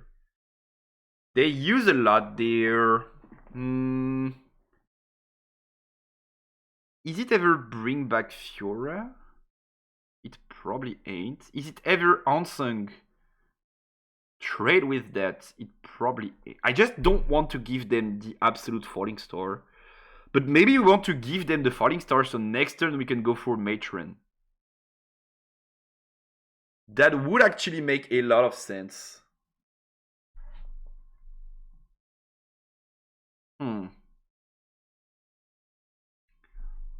I kind of want to give them a falling star to have them deramp again and use a cord again. But maybe just... I mean, if they have Ray, they kind of have to go for it, I think. Let's bait on that star.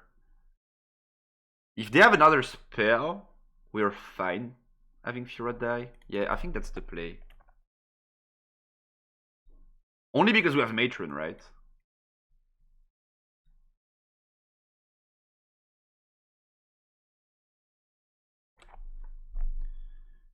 Only because we have Fiora.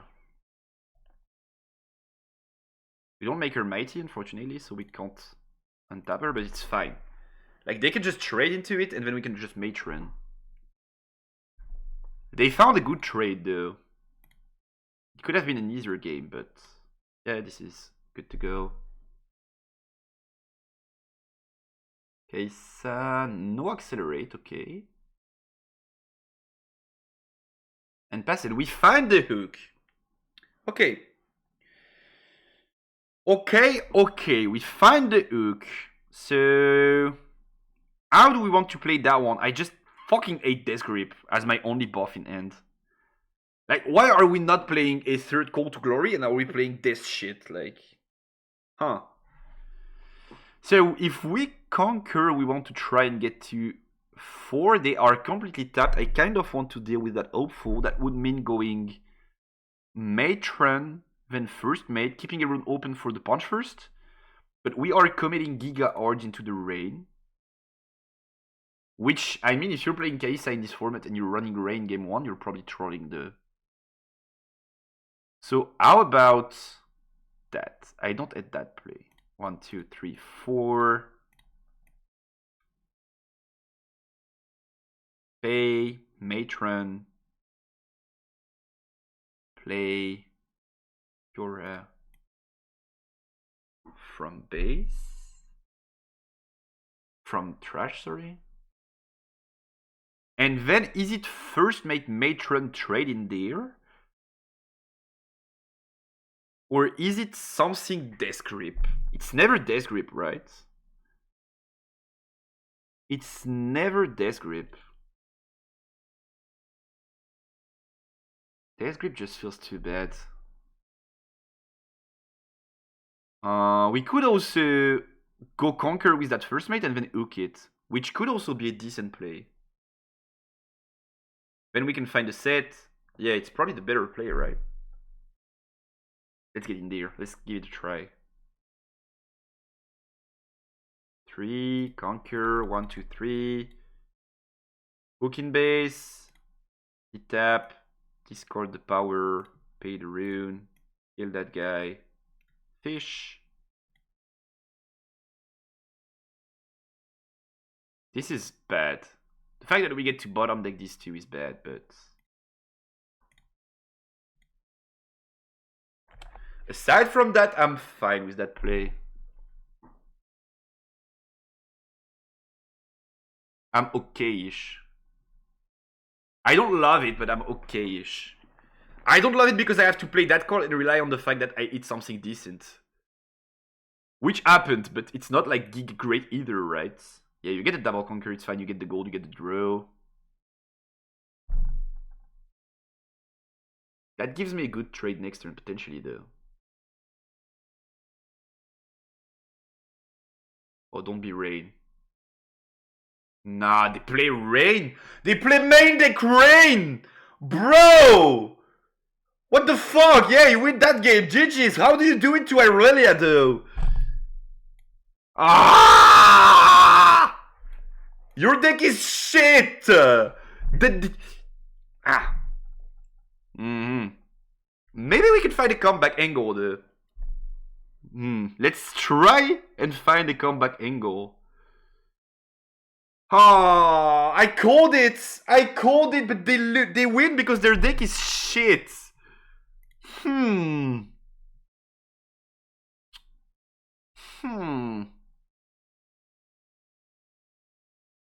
Is there a comeback angle in this situation?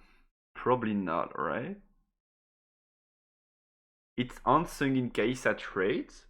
It's bad, right? We would have need to find Dragon now, but we can't. So it's trade unsung. Yeah, best we can do. They have a rune open though, so it's stoop, Ray. If it's stoop, we lose on the spot. And it is what it is. Thinking, but let's tap 2, play this. Tap 2, play this. Pump. Oh, we don't have the runes to grip. We don't have the runes to grip. Oh, I hate this. I hate this so bad. Just... Is it ever kill unsung? It could be like this on this, make it mighty, kill it, draw 2. It has to be, right? It has to be. Draw. BF. Then kill that guy. Look top 5. 1, 2, 3, 5. It's set most likely. Or randomly at bottom. Then set pumps himself. Ramp 1. Unsung. Draw 2. Yes. How do you like Ook so far? Hate it. Hate it. Literally hate it. This is so shit. You really don't need the hook. Like, just play without it. It's just a better deck without it, I feel like. If you're going to... you're a good Kaisa player, huh? You're good at Kaisa. I'm amazed. I'm amazed. So this has to be Pit or 2. We can't go BF first mate Ook. Can we? We can. We can, but we drop the BF if we do so. So we have to Ook on the mate, which I guess is okay-ish. Group. Make it 5. Ramp with Fiora. That being said, we lose because they play bad chord. Like, they play Rain. How do you do into Irelia with Rain in your deck? Fun interactive case. Ray? Mm-hmm. Okay. So we have to punch now. Don't we? Thinking. It's not action kill. That's not how it works. Because they just have double conquer, so we have to punch anyway. And then they have to find an interaction to beat us. Which could happen, I guess. Make this mighty so he does not die of the trade. And then we don't have the energy for hook now because we had to do that. But if we don't, we just lose on the spot. So they have 6. If they have any removal, we lost the game on the spot. And they probably do.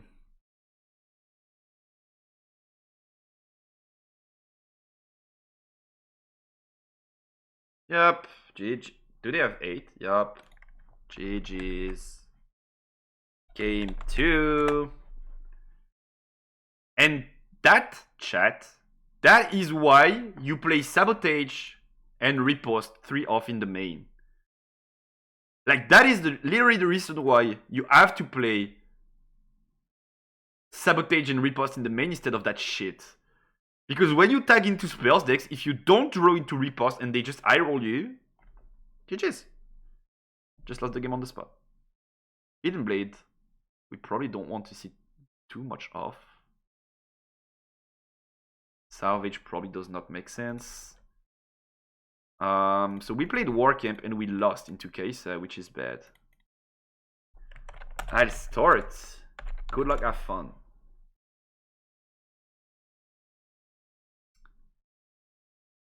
Okay. That's what I'm talking about. Punch first, we don't want.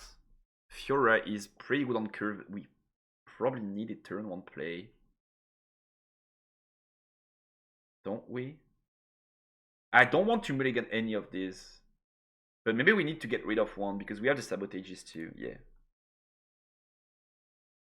Yup. That was the good decision because if we don't go that far in the deck, we probably don't see a turn 1 and we need it. And we need it. Press space when ready.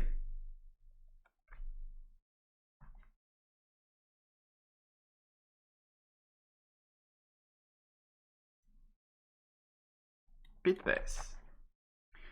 Okay, we have the Matron though. Matron is pretty good core in that matchup. Does not die to Falling Star, helps us bring back some stuff. They could have Stupefy Star. If they have it, is it like, I feel like it is what it is, right? Get the Conquer, check top deck.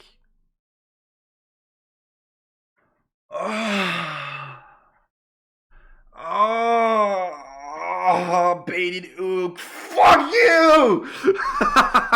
Fuck you! We bottom deck both, right? I mean, we have to. Yo, Wizards, how you doing? Yeah, it has to be Fiora. So if they don't have specifically Stupefy Falling Star, next turn we have a setup for a pit play on Fiora. That is absolutely magnificent. Yup. And if they have Stoop Store, anyway, whatever we play gets killed on the spot, so...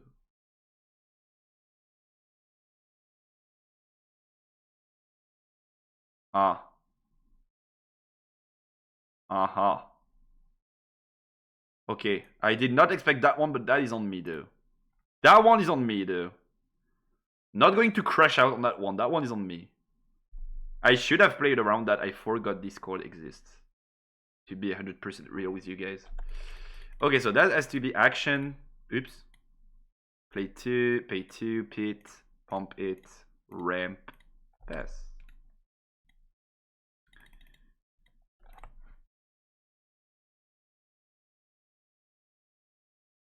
Yep. I saw the rocket chords. I love them. If I was playing Yu-Gi-Oh, I would be on Dragon Links for sure. Okay, double Matron feels good. Now, how about we fish for options? Because we definitely want to play Matron here. But Matron on pit? I mean, we can make Matron mighty with the pit. Let's see what's in there. Bad. Bottom, ain't it? Bottom. We want to fish for first mate. I feel like. Let's let them use rain and lose the game on the spot, shall we?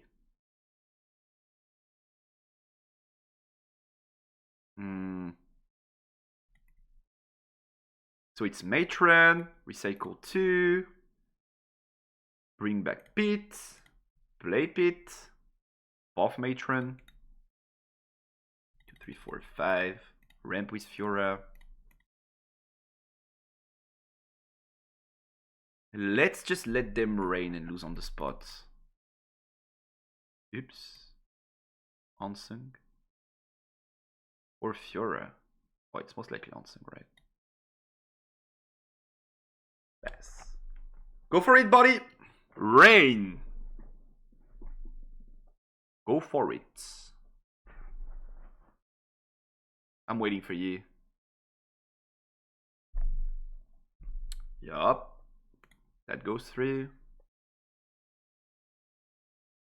We could have denied it with action, but then if they use like Falling Star, it's kind of a bummer, so yup. Now they committed their units and we have good trades, which I think I like more. They are on 4 though, so we have to be wary, but we have very decent trades. Poro. Okay, Poro gang. And pass. Alright. To open.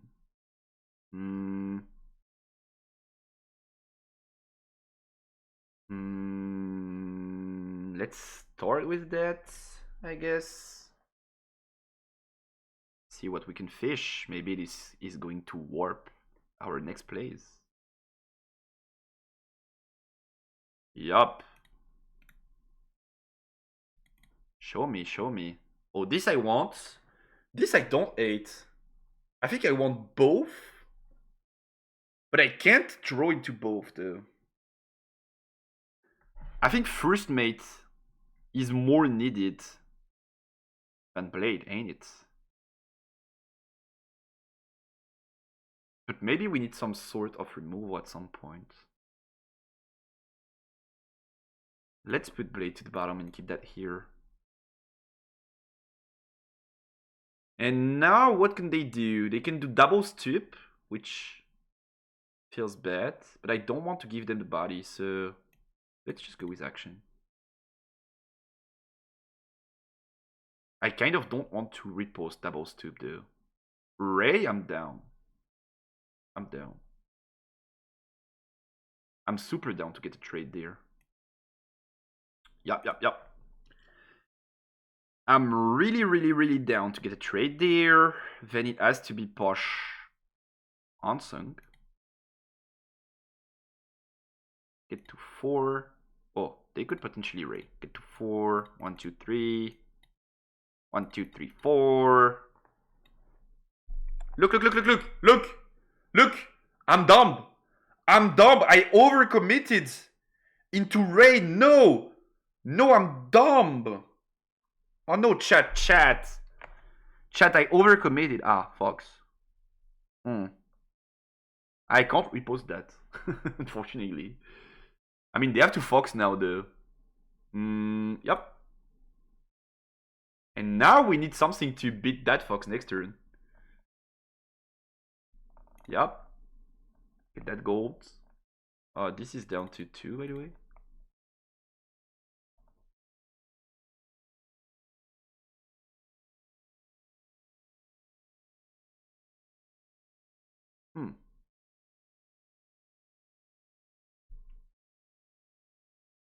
So it's Posh with Fox, right? Yes, sir.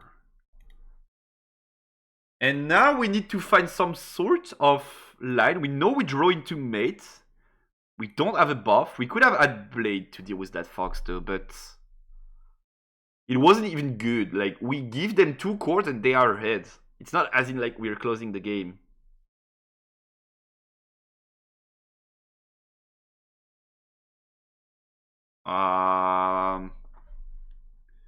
Thinking. Do we want to repost here? Repost is only 1 rune. Think. Repost is only 1 rune. Akshan does not die, and we can bring back the Fiora with the Matron. But also, having that Fiora open allows us next turn to go for Matron, bring back Pit, make itself mighty, pay 1, accelerate it with the Fiora, and we have a decent trade into the Fox. So we probably have to repost, right? We kind of have to. Oh yeah, they're at 1 might, right. They're at 1 might. You're right, they got foxed. Yep. So we definitely have to. Falling Star is blocked. Okay. Now we have the play though. They are completely tapped. We have now 2 Fox. They have small units. We don't have repost, unfortunately, but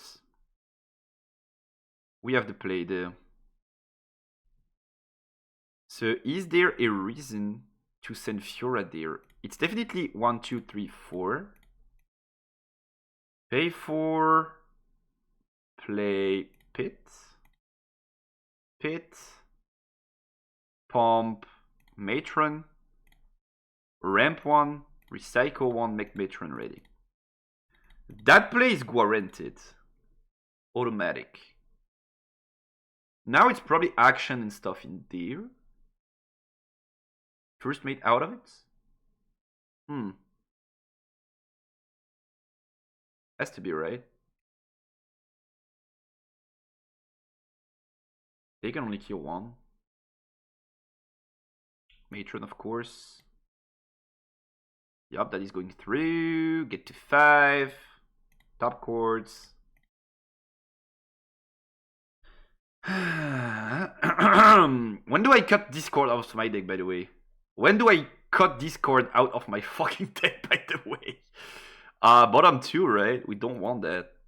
We could have kept the BF, but we probably don't want that. We want punch first and stuff to deal with next turn. And now it probably is your kill the Poro.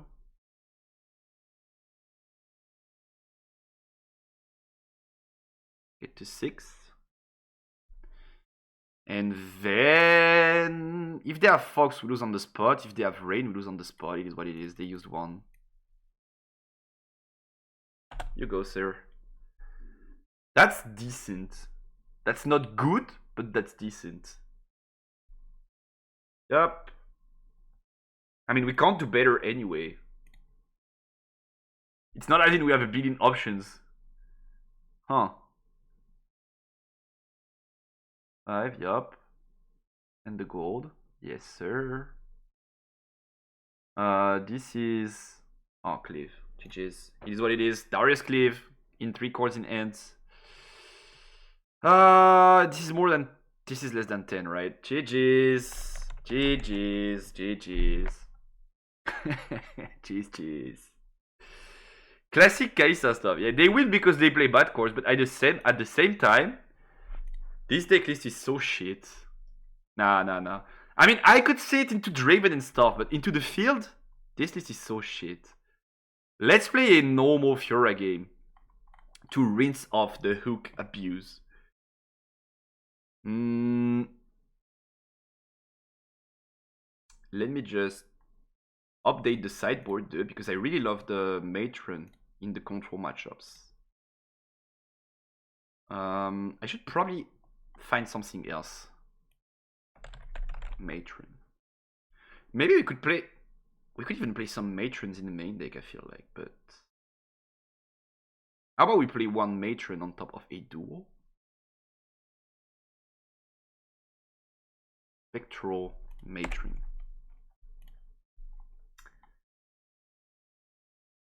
How about we play two Matrons in there, but how do we do it without cutting on important chords though? Oh, give me a sec.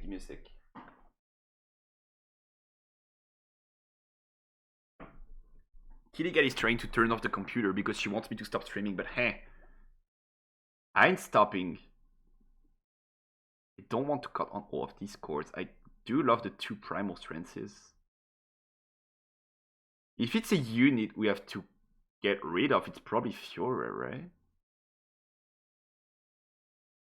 Or Set? Set is pretty good though. But maybe it's Set. Let's try with two Matrons in the main. I like that idea. Let's move one to the sideboard. One. And then let's just bring in the salvages. This is 8, right? Yep, this is 8. Okay. I don't think I have that list anywhere there. So I need to export it somewhere for you guys to see. Decks. Deck builder. I think this is kinda laggy, but okay-ish, if I remember correctly. Text, import. And then, yeah, like everything is in the main deck. The runes are in the main. We probably have to go 6/6 though. That's a good point. We probably have to go 6/6 because of the matrons. Here we go. So runes. Oh, we don't have a legend. Legend has to be Fiora. Fiora, champion has to be Fiora worthy. 6/6 split. Battlefields are in the main. Sunken Grove. Dreaming Tree. Grove. Sunken, where's Sunken? Sunken and Tree. 40 in the main, 8 in the side. Okay, good to go.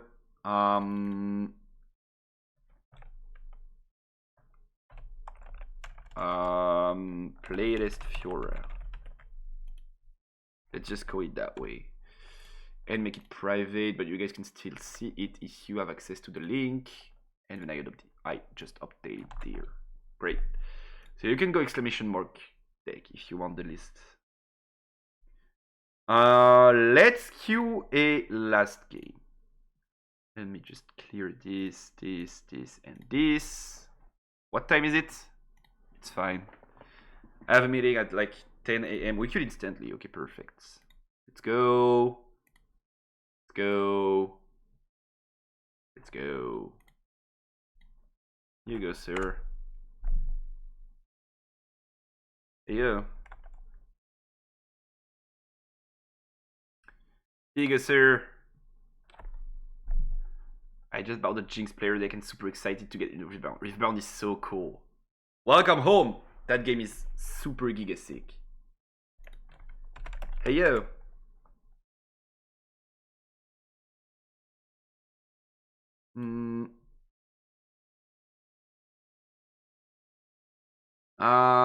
Fiora, but normal, not hook shit. And then, okay, Azir, interesting. I did not play into a lot of Azir, but this feels interesting. Good luck, have fun. 2, huh? We ain't starting, right? 2, 19. Okay. At least they waste 19 on our 2. Yes, sir, you can start. Alright, so into Azir. Giga aggro, we need to be able to challenge in the early game. First mate, since we play Matron, we probably have to keep now. Pit, I don't hate. They don't play removal though, so we can develop Fiora on 3, which means we don't need the 2 pits. Do we even need 1 is the question. We probably don't, right? Probably want to get rid of both pits. Yup, toolbox is great. Good to go. And you get the soldier. Yup.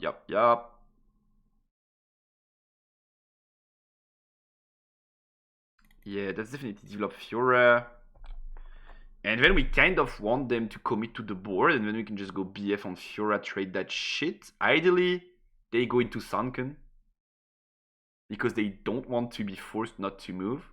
Yes, sir! That's what I'm talking about.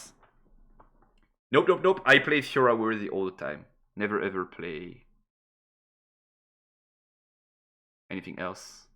Oh, Hayden. Hayden feels bad. Hayden feels kinda bad because the plan is kinda fucked now. This is most likely Iron Blade, right? This could also be Facebreaker. If this is Facebreaker, we're super fine. If this is Divide, it's okayish. If this is Blade, it's a pain. They have too much board for us to let them blade us now. But ain't much we can do though. And we play around Engward, so we only lose to Blade on that spot. I feel like that's what I'm going for, regardless.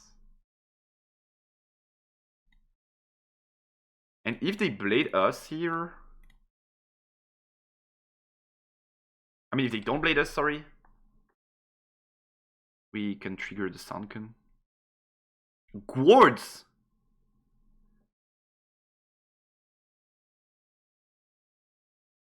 Huh?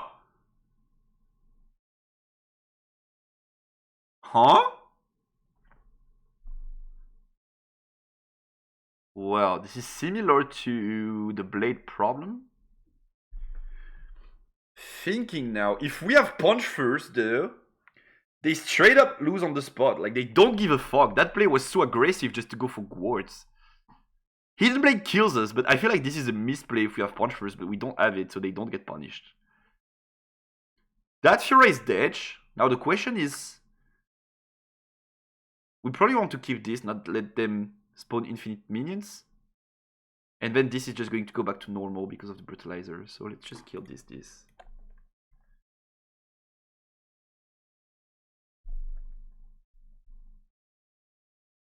I mean, they get equipped, but they have to pay the power, so... Might be fine. Gward's not gonna lie, if we have punch first, don't they just lose on the spot? It's so good for us if we have punch first, but we don't. Huh, gears on curve. Can I have a little room to breathe? Yep. This is good. And we top deck it now.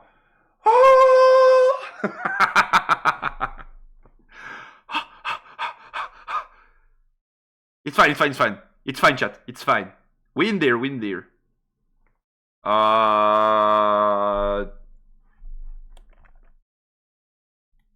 Feels like they're getting to 5 regardless. Recycle, buff, ramp. 2 open is a pass, I feel like.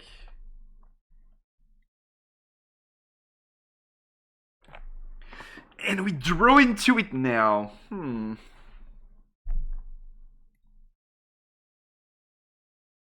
Wards, huh? 4 or 5 is the same, so no need to rush there. Yes, sir. You can get that draw. I don't mind. I mean, I do mind, but... Ah, if only we had that punch, though. That game would have been completely different and so good. They just commit everything we punch, everything dies, and we still get the trade. Oh, that would have been so great. Oh, okay, they play yellow in the main and they play green in the side, in the champion. Okay, okay. I see, I see. Hidden, hidden. We don't have a repost now. Now we would need a repost, but... Okay. Let's suspend the buff anyway. Get that rune. Only drawing Edens. Pain for me, though. They said in the chat, only drawing Edens, lol. Oh, too bad. Too bad. Perfect curve on gears plus Idens on every single battlefield. Too bad. Unlucky, I feel like. So now we have to gamba on where the Eden Blade is. It has to be here. But there ain't much we can do. They also have 2 open, which means they could probably blade us. So don't we want to sabotage here? Probably do want to, right? Because if they have like stun in there and or blade in there, we're in trouble. If they go DeFi sabotage, I'm down. Okay, DeFi wards. We don't have anything that they could DeFi. Blade is bad, so let's just get rid of quartz. And now they're going to hidden this and draw on to it, but they have DeFi, we know about that now. Try and trade. Blade, you or me? You. Go for it, king. Throw 2. We had 2 though. If this was stun or anything, we'd just lose on the spot. Get the first point. Tap draw. Unsung? Huh. Okay, this I don't hate. Finally something that goes our way. Tap 2. Group. Make this 5. Tap 3. First metal. Go. Go, go, go.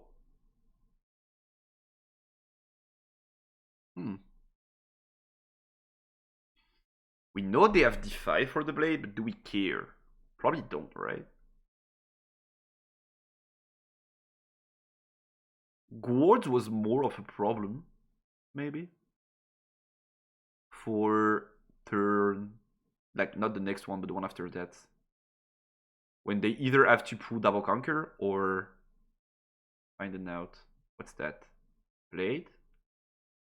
Yep. Okay, so they're back to entire end, but they use double blade, double guards. That's pretty important intel, I feel like.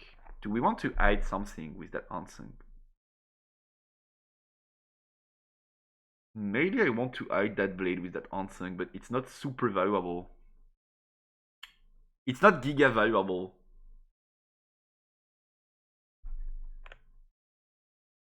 We're going to draw regardless, so... Maybe I just want to kill that Azier, but...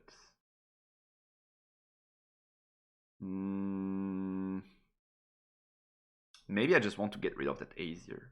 Or maybe I want to hide the blade here, but they're going to defy it though. I have more runes, so I guess I'm fine if they defy. And if they develop like Azier, they still have the rune to defy, and then we could probably win the trade through punch first. So that just makes sense in my opinion to hide it here. I think that just makes sense. Yeah, that definitely makes sense. If they want to develop Azier. This is going to draw us 2 cards anyway when it dies. I think I don't hate it. They're going to have to pay power to equip this, play this, and this. So I'm like kinda down to pay a rune for them to pay a rune. You see what I mean? I'm like kinda down.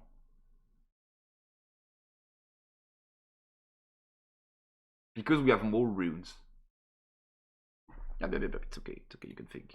No worries. You can think, brother. What's the plan next turn, though? Is it ever like pit in their hidden blade? It's to draw 2 cards. It could be it, and that makes this 6. So it does not die to token Bruta. Mm-hmm. Mm-hmm. 5 runes. They only have 2 open now.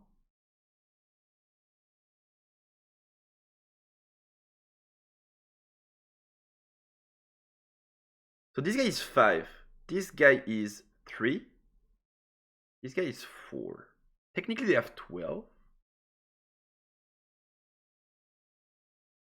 But I have a pretty good punch first. Get to 10, kill this is pretty good. Okay, equip BF. Now this guy is bigger. Azir. Triggers?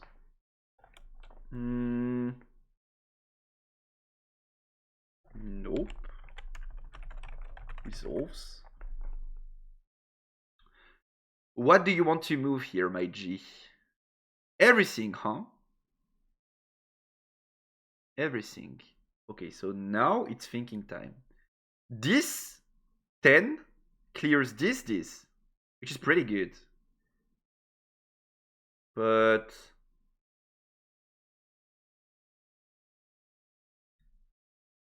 how about can't hear comments because of loud music? Is the music too loud? I could take it down if you need it, but it's been playing for quite some time, so kinda? Okay, give me a sec. Let me just react to this. Let's try and get this. I can take it down a notch. Give me a sec. It's here, I think.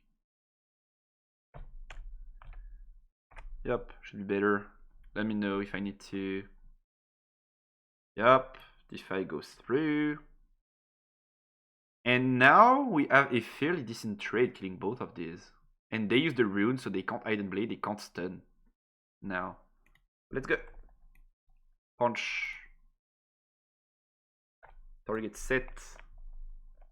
Better? Okay, perfect. Make set 10. Thumb up.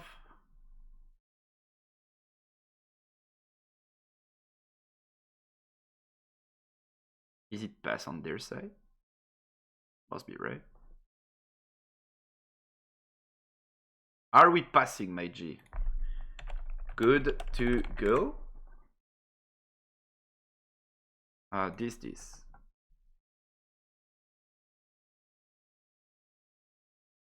Yep. Yes, you can get the Sunken and tap out. You can do that. I would love that, actually. They could have Arise too next turn, but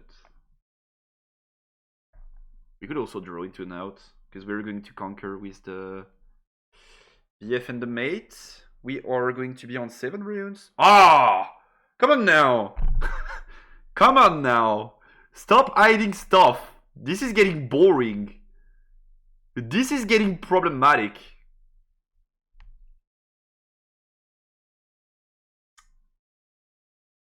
If this is Gwards, this is pain, ain't it? Gwards is like gig pain. Thinking. Because now we have to go BF, pay 4, make this 6. 6 outmites their 5. Then they go Gwards, they grab this, they become 10, we become 11. And then they still have the runes to play Arise. But we have to, right? Don't have an out. I mean, we could also Yeah, we have to go for that play. So it's definitely tap 4. BF, group it, make this guy 6. Ramp with the Fiora. Does it change anything? Like, if this is Face Breaker, this is tough though. But ain't much we can do. So this is 6 in 5 now. And this is Face Breaker. Yes, sir. It is what it is. So this goes back to base. And now we can't really let them clear this with the third Iron Blade or charm this out. So it feels like we need to rookie on this. Battlefield. Play around the charm and all, and we still have the open rune. They get to 7. And they get to a rise range. But if they have the charm or something, they just win on the spot, right?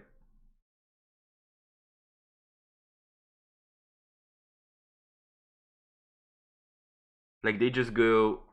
Oh no, they miss one rune. To go like Azir, action speed, swap them, punch the air, win the game. But they miss one rune. That's the DeFi that we got last turn. Okay. Oh, don't hide. Don't hide! Okay, it's BF.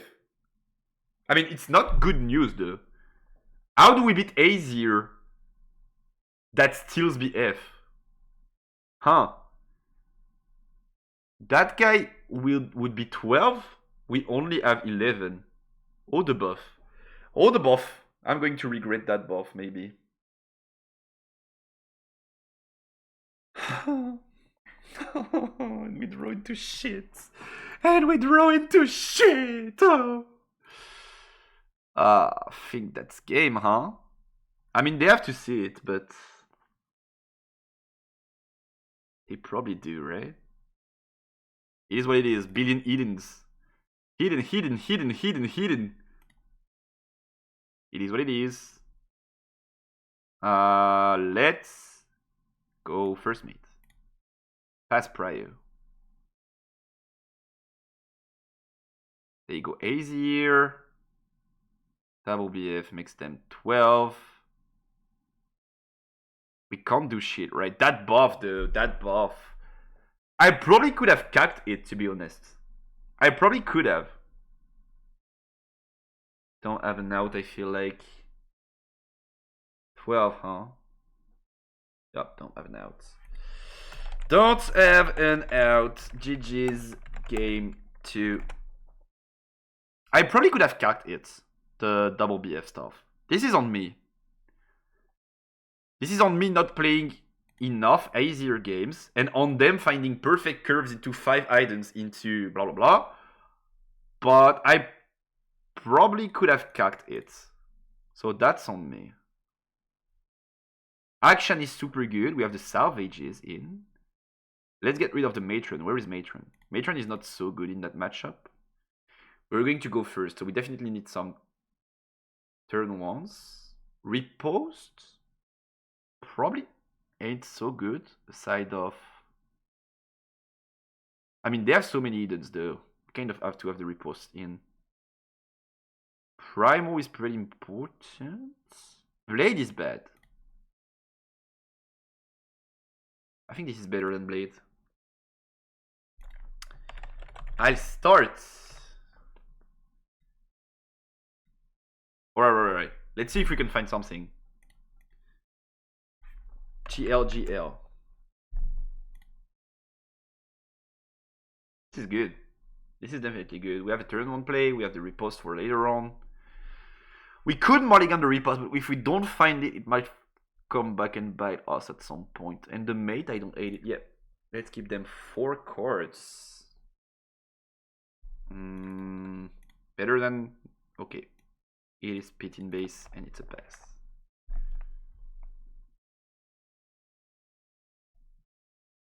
We can just BF next turn.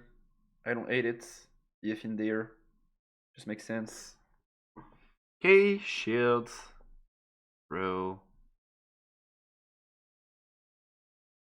Aside of... I think they don't have an out to BF, right? I think they don't have an out. Conquer.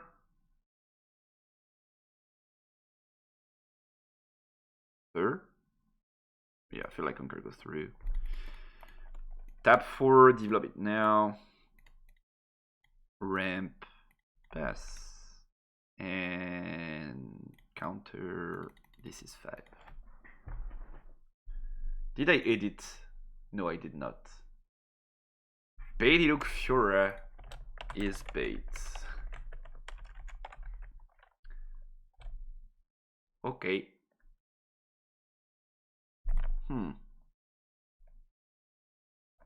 I'd love to get a double draw next turn. That would set us up for the rest of the game. In a pretty decent fashion.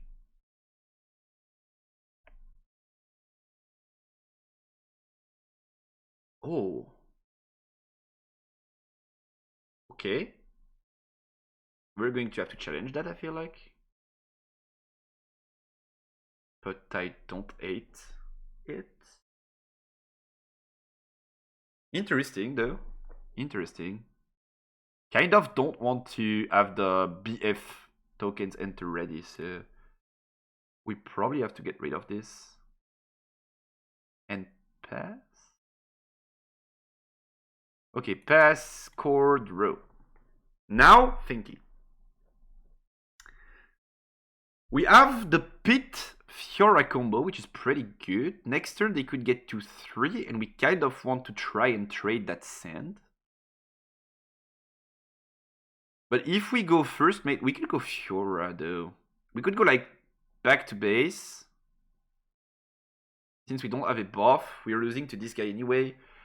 And I feel like we don't want to challenge this too early. I'd rather challenge this if I can. So it's either move this back, first mate, go back in, and then see what we can do. Maybe pull off a challenge play. I don't hate it. We can't hold on to this forever anyway. We did draw 2, it's good enough. So it's back to base. Mate, Reddit, Posh, it's now 6.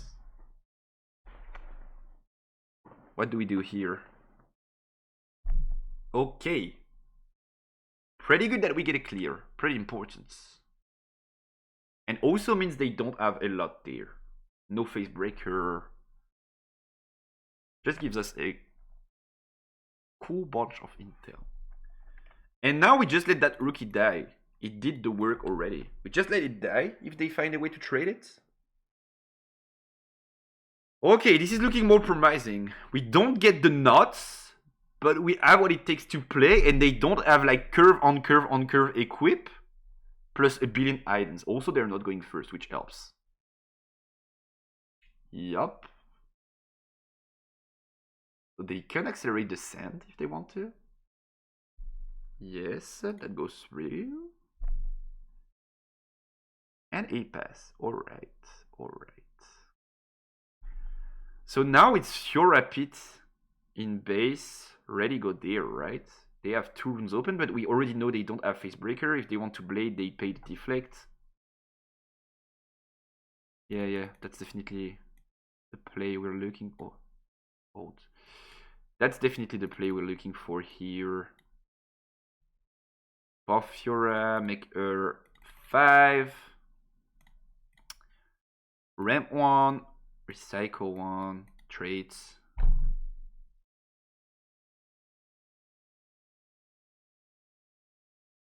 Death grip. Do we want to repost that death grip? Thinking that would make them 8. That would make us lose the trade. I feel like we have to repost that death grip sort of. Reposts.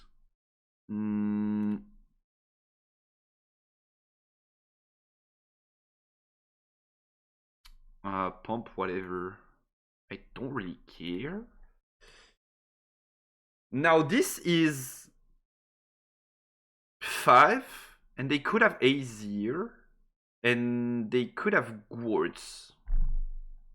Not at the same time, though. No, they could have both at the same time. They could have Guards and Azir. They have 9 next turn. Which would put us in some sort of a predicament. But if we just retreat this, aren't we fine? I feel like we are. They're going to have to use a lot to trade that Fiora anyway. If that lot is developing Azir. Okay. Okay. I'm down. That token is big though, but I'm down.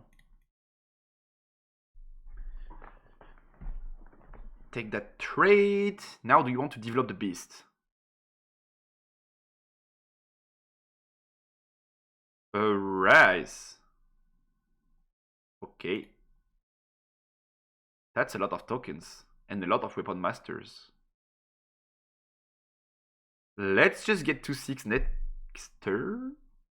Okay, we are holding.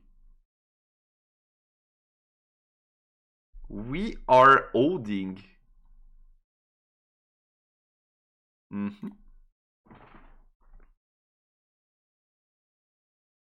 Hit a chord. I mean, you can draw 2. Oh.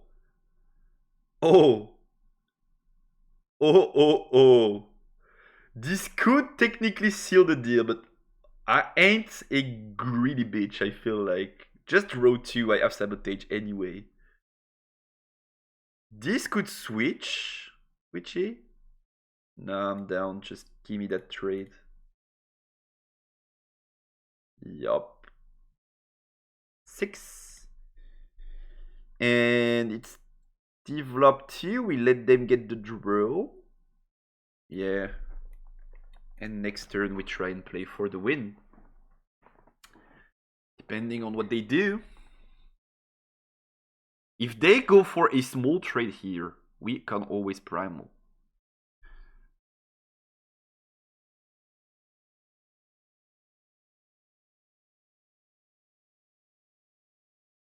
Yeah, let's not get greedy. This would have been a greedy mess if I decided not to play for only that BF. Now they still need 2 turns to win. I'm down. I'm like super down. Azir in BF? Holy.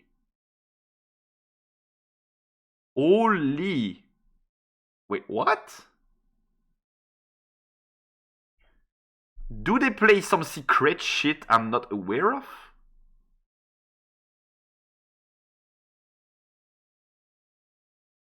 I'm getting scared now, chat. This is getting scary for no reason. We have the game, right? Don't we? I mean, I could just push something in there. See what happens, sort of. Try and force that. Use Primal. Do stuff. I could probably do that. So then I need to check end before. Okay. So I think the plan is push first mate. Huh. But is it that good? It's probably not too bad. Wait, they're pressuring me. Their play is literally pressuring me. If they go Arise, what do? They can switch one with Azir, spawn one in base, switch it. Azir is ready there. Push. That's about it. So max amount of might is 2 ready plus Azir, which would lead us to 5-5 and Azir, which makes it 16. I can beat 16 on defense. I definitely can beat 16 on defense. Let's check. They probably have an Arise plan, right? Or yellow Azir. True, but let's check. We'll see. They don't have shit. Get rid of this. They don't have shit. Okay. Ah, it's up to fate, huh? do we have an out? Like, do we have a complete out that wins us the game on the spot? Probably don't, right? But putting everything in there feels like it should be enough. They could top deck stuff, though. They could top deck DeFi and stuff, and that would be painful.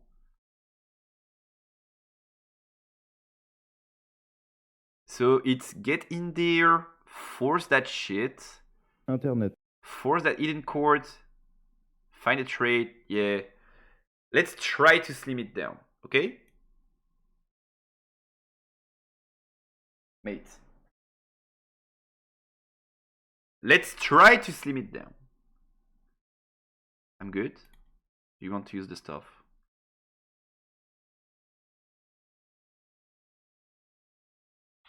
Sand Soldier is traded.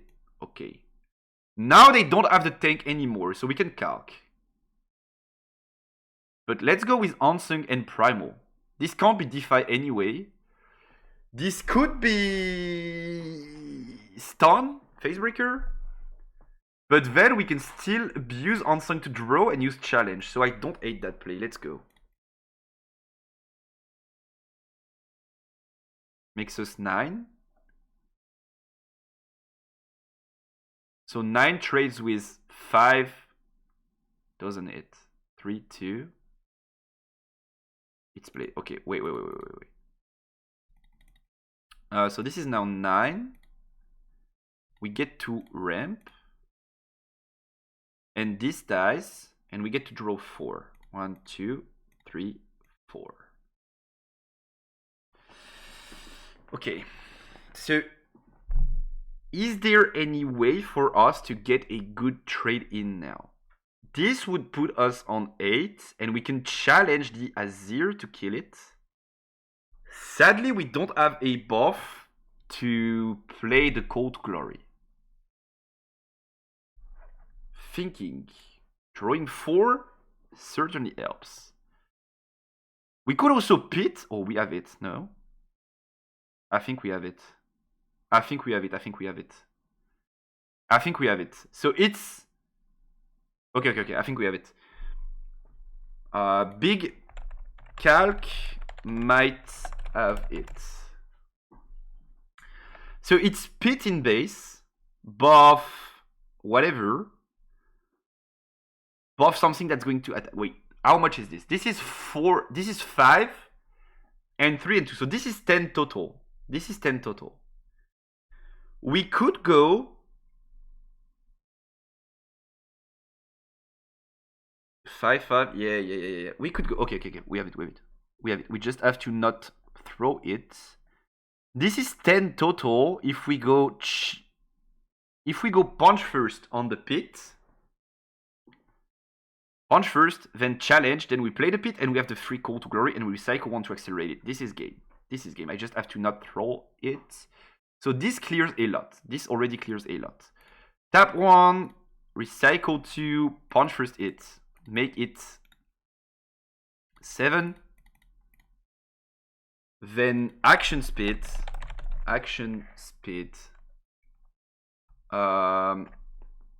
You have prior to you pass.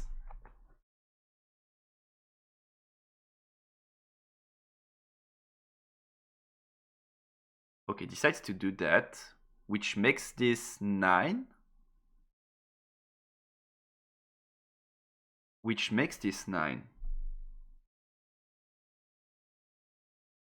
Then, okay, big think again. They can just... Okay, they don't need to swap. I was not aware. So now we could go challenge this, make this deal 6 to it. It's now 3. And we can clear everything but that one, which leaves us with 5. But we have the BF and we win on spot. Yeah, that's the play. So it's now challenge on this and this. So this dies. His thing is down to 3. And then it's kill this, and this. Because we deal 7. Alright, my pit is dead. And now it's GG's. GG's. And we could also have... We had also the safety of going Pit, put the buff on Fiora, spend the buff to Cole, make Pit mighty, accelerate Pit, push with Pit, and then we still have push with Pit with the BF, and then we still have Fiora with the BF. So we were pretty chill on that one. Don't know if chill is the correct word, but you get what I'm trying to say.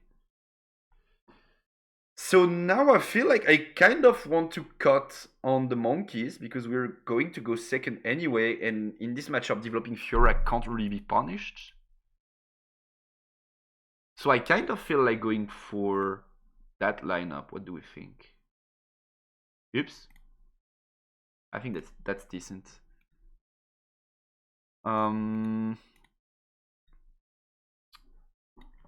GL. You first, I guess.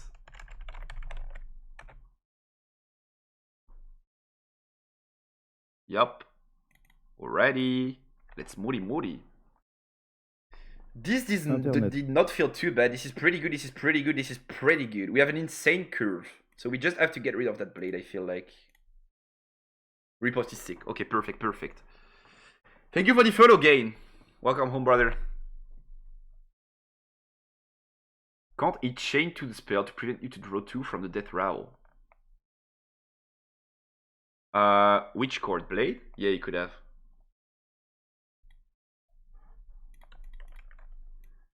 So this is definitely Fiora pass. Then next turn we can accelerate set potentially to punch into whatever they play. We kind of want to steal BF with action.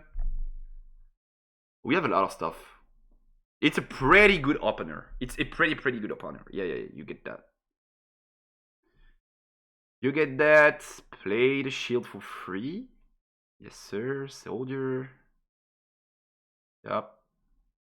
Uh-huh. Ah! Okay. Can't say I like it. At least they lose the soldier.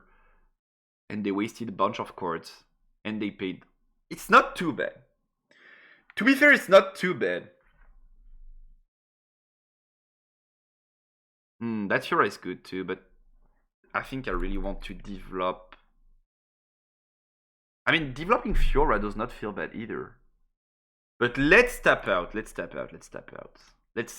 play to the max amount that we can. Let's play to the max. Because now next turn we have 7.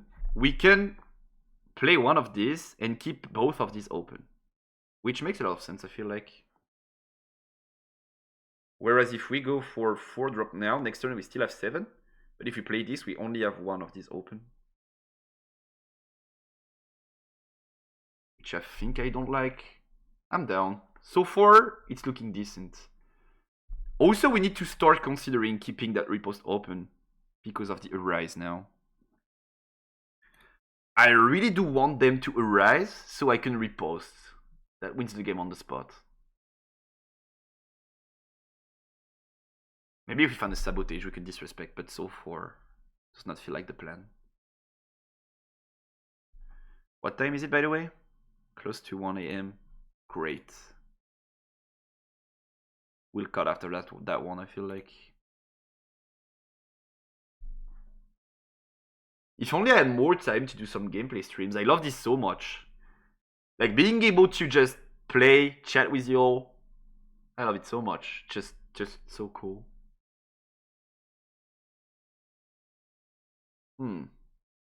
My man is thinking, though. What kind of horrible plan do you have for you to be thinking so hard? How about you just drop 2 cards of the end? Cole definitely is a plan. Okay, I think I'm fine though. As long as I have units, I think I'm pretty fine with them just calling me. Is it ready? Or is it not? It is ready. Yes, sir. They get the points, but they spend so much. So now the better play is Fiora. Unfortunately, we can't Fiora action, but the better play is obviously Fiora there. They get to 4. They get the BF. Yes, sir. And I'm definitely going to steal that BF now. Ooh, and the second repost is nasty. Sick. Okay, great. That game is looking great. We don't have gears to play, so let's just get in there. Get that point. Ain't much they can do. 4. Action. Recycle. Give me that BF now. Group. Action becomes 7. Tap Fiora. Ramp 1. And now we keep everything open, I feel like. They just don't have the board. We have the repost. We try to keep the repost open as much as we can. And this should be enough to deal with their mid game. Whatever they do. This is not good enough with the equips that they have. If they could steal my BF back, it would be problematic, but I don't think they can. They use 2 calls also. So they can't really scam us anymore. Sort of. They could Iron Blade this. If they do we repost? We probably do, right? 2 bodies is not a lot. We probably do repost if they Iron Blade it. Yeah. That is good to go.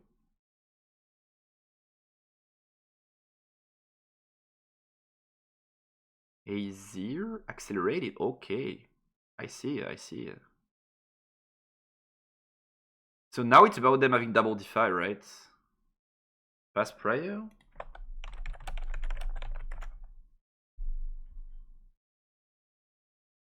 I don't want to use primal when I can use call. They are on 7, I go to 8, they go defy, I go repost. And then if they have defy again, we lose, else we probably win on the spot.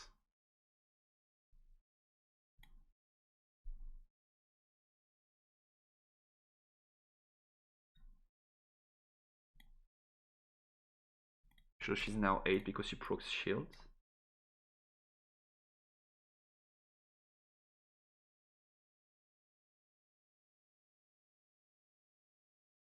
And they have 7.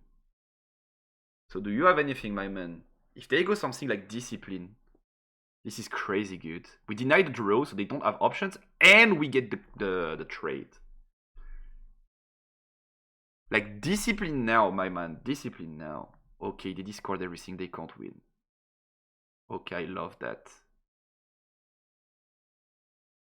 And they go soldier with the shield. Okay, I love that. Oh, this is sick.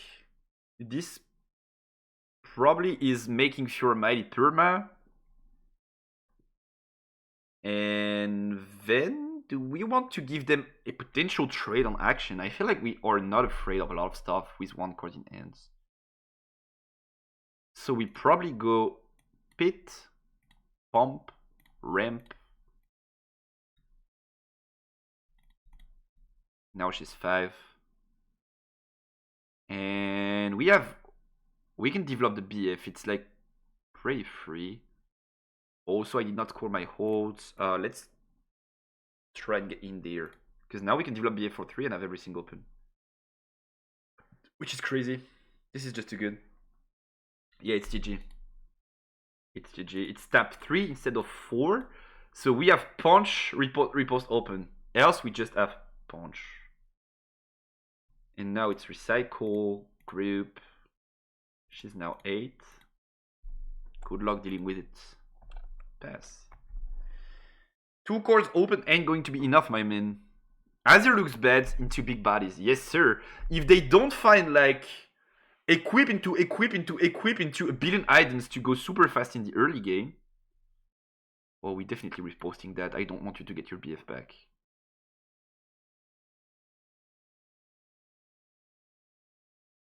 +2, draw. Because Dreaming Tree is a card. If they don't get like the perfect curve, which is why you don't see a lot of A's here in top, by the way. Like if they don't hit the perfect curve, they just can't win. It feels like Worst Victor is very different from Victor though. I mean, if you're talking about tempo, yeah, kind of. But if you're talking about the control builds, they are very different. They just play Cole, both of them, but... Salvaging my BF? I'm fine. That BF is dead. 7, no. Kinda don't mind. As long as Fiora is mighty because of the buff, I kind of don't mind, I feel like. I let them draw, but... I mean... It's okay, though. They are on 5. I can just pass. They can never get back in that game. Can they? No, they can't. No, they can't. Let's keep it at bay. But, I mean, we just have too much going on. They can't do shit. They can't do shit.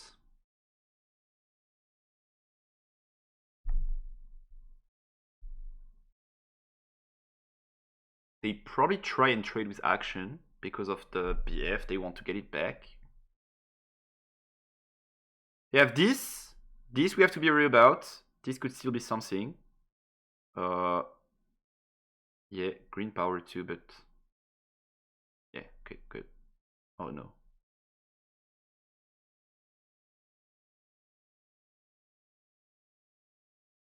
Okay.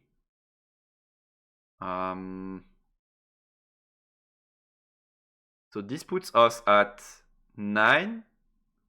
This gets shielded. 9 and then 3 is 12. Then I just go this, I'm 13. 85, I repost, that game is over.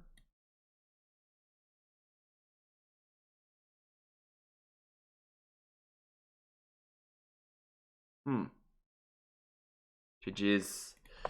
GG's. Okay, not playing into control felt a tiny bit better. Action hurts. Yeah, Action the GOAT. Yeah, still the BF was so strong in the mid game. Still the BF was so strong in the mid game. Well, I feel like after complete testing of the hook build and theorizing, like if it was only like 2 games of testing, I would be like, I'm probably result oriented, but it's sort of a science experience, right? Like we came in with theory of like, hook seems bad and I roll, but we might be wrong. And then we played 2 best of 3s with it, and it always felt bad and I roll. So I would probably say, once again, we really don't want to play baited hook in Fiora. Might be wrong though, but I really think we don't want to play baited hook in Fiora. That would be my conclusion for this session. Is Jax bad? Yes. It is pretty bad. The problem with Jax is it has super good toolbox because of both green and orange having access to excellent cores, but it is pretty slow and it does not have good units, which lead to it playing a lot of toolbox and no good units, which is a problem. And also the equip mechanic is a problem on its own, because some decks like Fiora, you just need to find bodies and then you're good to go, and each and every toolbox you can find makes your bodies better. Whereas Jax, if you don't find equips and bodies, your deck is useless. So you have to assemble more pieces, like, to make the deck function, sort of. So I would not say it's like absolute trash unplayable. You can definitely do stuff with it. Is it good? No. Like, if bad is the opposite of good, yes, it's bad. Did we like that playlist session, chat? Did we like it? How do you think? How do you feel about us doing a bit of gameplay on stream too? Let me check if I can find some Riftbound related raids while we're at it. No, not this. Twitch.tv. What do we have going on? What do we have going on? Reef bounce. Reef bound.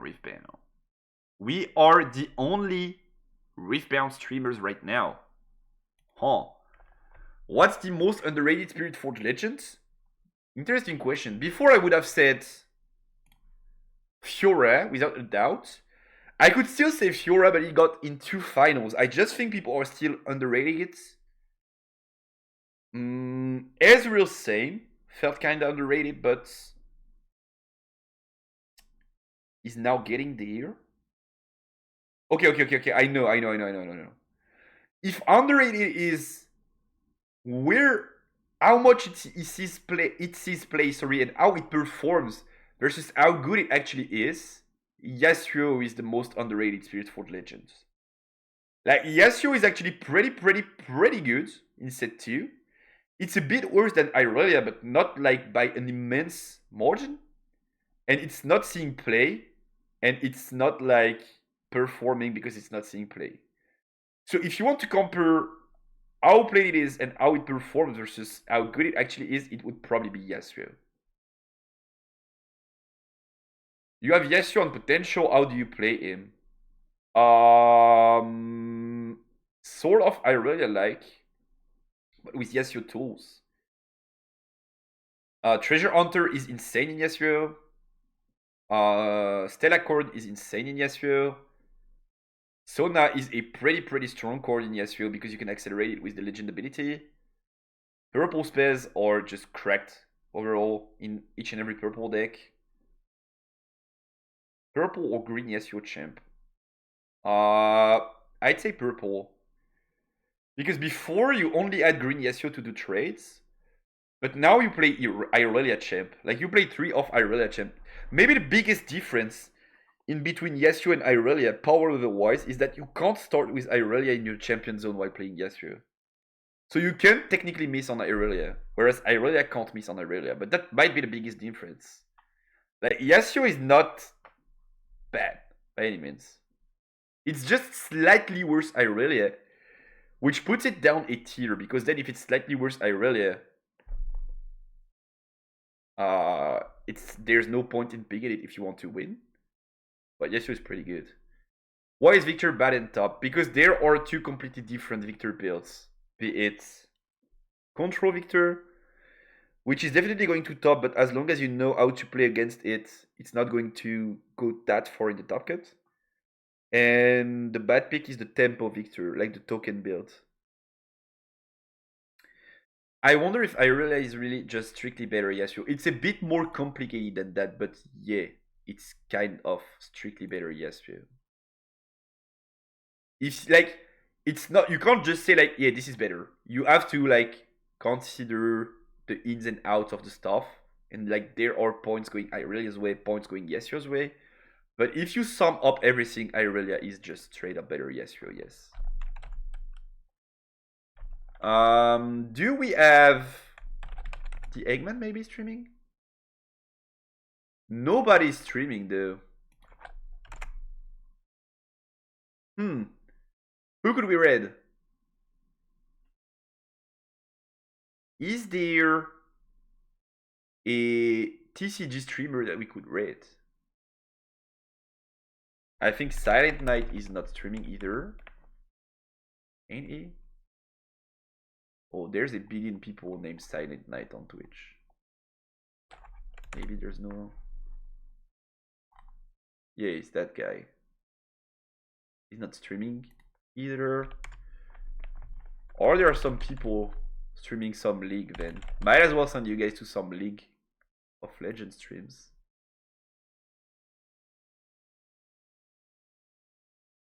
Anyone we could raid? Or is this guy still live, or is it just like...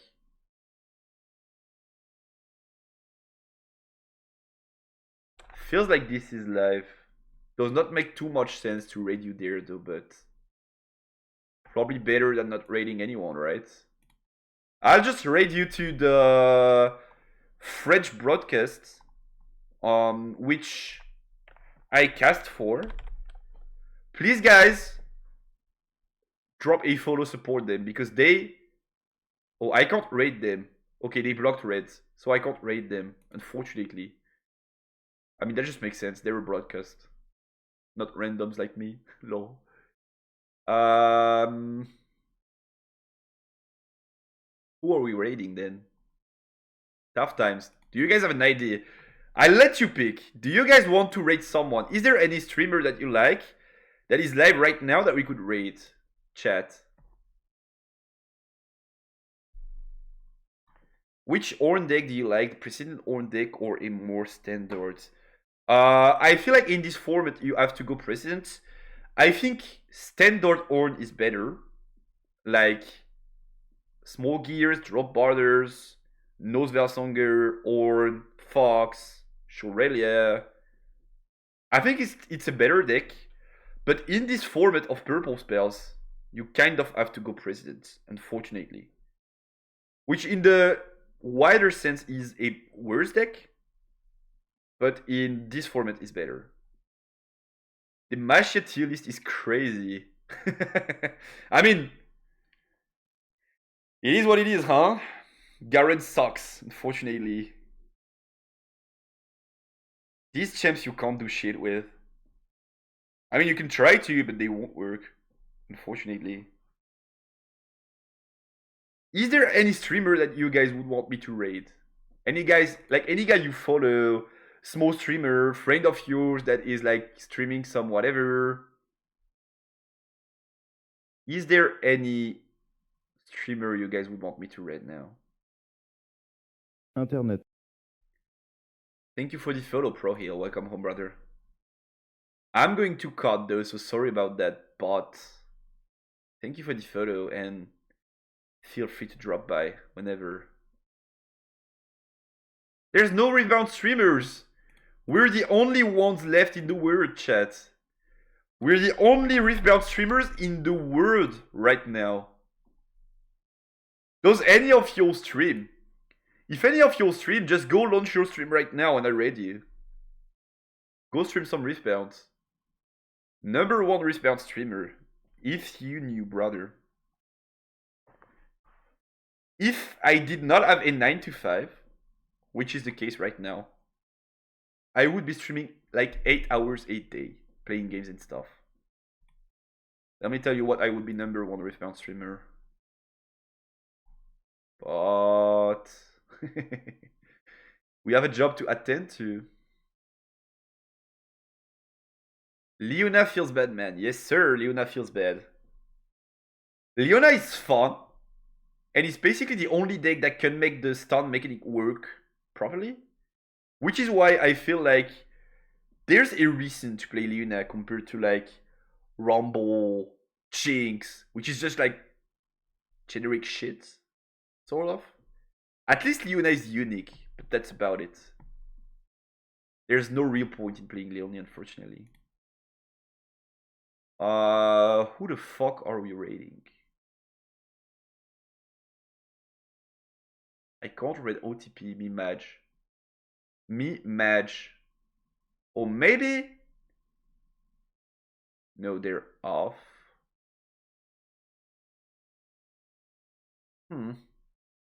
F5. None of you launched a live, huh? None of you wants to launch a live stream. Leona too slow to do anything, people said. Yup. Victor is in bad pick and top. Yes, sir, because there's Token Victor and there's Control Victor and they're completely different decks. Like, Hook Fiora and Fiora is not a completely different deck. It's pretty close in what it does. Control Victor and Tokens Victor is completely different. Control Victor is in tops, and Tempo Victor is in bad picks. My OBS isn't set up. Sag.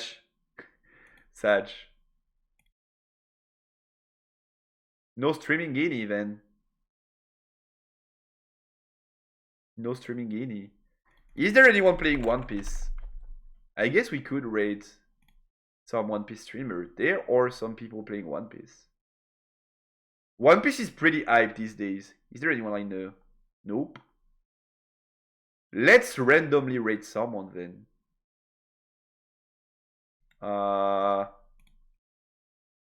Excel? Excel is reviewing some tech gameplay. It's either locals, testing, opening. Set up RQ for free raid. What is RQ? What is RQ? I don't know about RQ.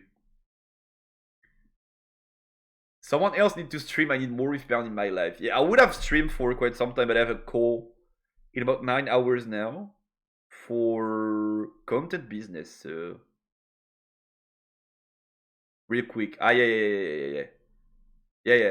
If anyone wants to go for a stream right now, I'm dropping 30 people to your door. Like, I know it's not crazy, but it's a start, right? It's a start. Hoping that at some point we get to leave off Riftbound. That would be sick. Oh, by the way, guys, I did not talk about it, but Riot Games, France, because I'm French, did reach out. I am supposedly getting Spirit Forge products, I think, to open with you guys, like, before release date from them. Would be hype. Would be super hype. So I probably am getting Spirit Forge products from Riot. You can expect, like, a stream to pop up in the upcoming weeks without too much notice, because I'm not so sure if I'll know exactly when I receive them up until I receive them. So there's a chance that someday I just, like, get them at my door and I go like, okay, launch a stream now and let's go. I can give you a pack if you come to Vegas Regionals. I'm not coming to Vegas, except... No, I'm not coming to Vegas. Except if, like, I get the chance to be on the official broadcast crew, but I'm maybe coming to Bologna to cast for the French audience, which I would love. It's really quick everywhere except in my brain, lol. It is what it is. So no one launching a stream? No one launching a stream? We still the only ones out there? I'm just going to drop you off, guys. It is what it is. It is what it is. I'm just going to drop you off. Only Riftbound in the world. Yes, sir. Yes, sir. Yes, sir. But the only Riftbound man in the world needs to go to sleep now. Also, I need to upload the vote to the vote channel. So, yeah, I'm just going to drop you off there, guys. Feel free to find whatever you want to watch next. Don't forget to go check the YouTube, be it the main channel or the gameplay channel or the vote channel. I'm going to be uploading this stream to the vote channel. It should be up by tomorrow morning. Thank you. Was great being with you guys. I go to sleep now. Hope you like the stream. Hope I'll see you next Wednesday, 8 p.m. once again to stream some more Riftbound, and maybe some gameplay streams will pop up here and there, but that's not a given. Internet. Thank you so much for being here. Thank you so much for the follow. Thank you, Eagles. See you soon. Super soon, hopefully. And yeah, Riftbound is the greatest card game ever. And let's just enjoy it together. Bye-bye, guys. See y'all. See y'all.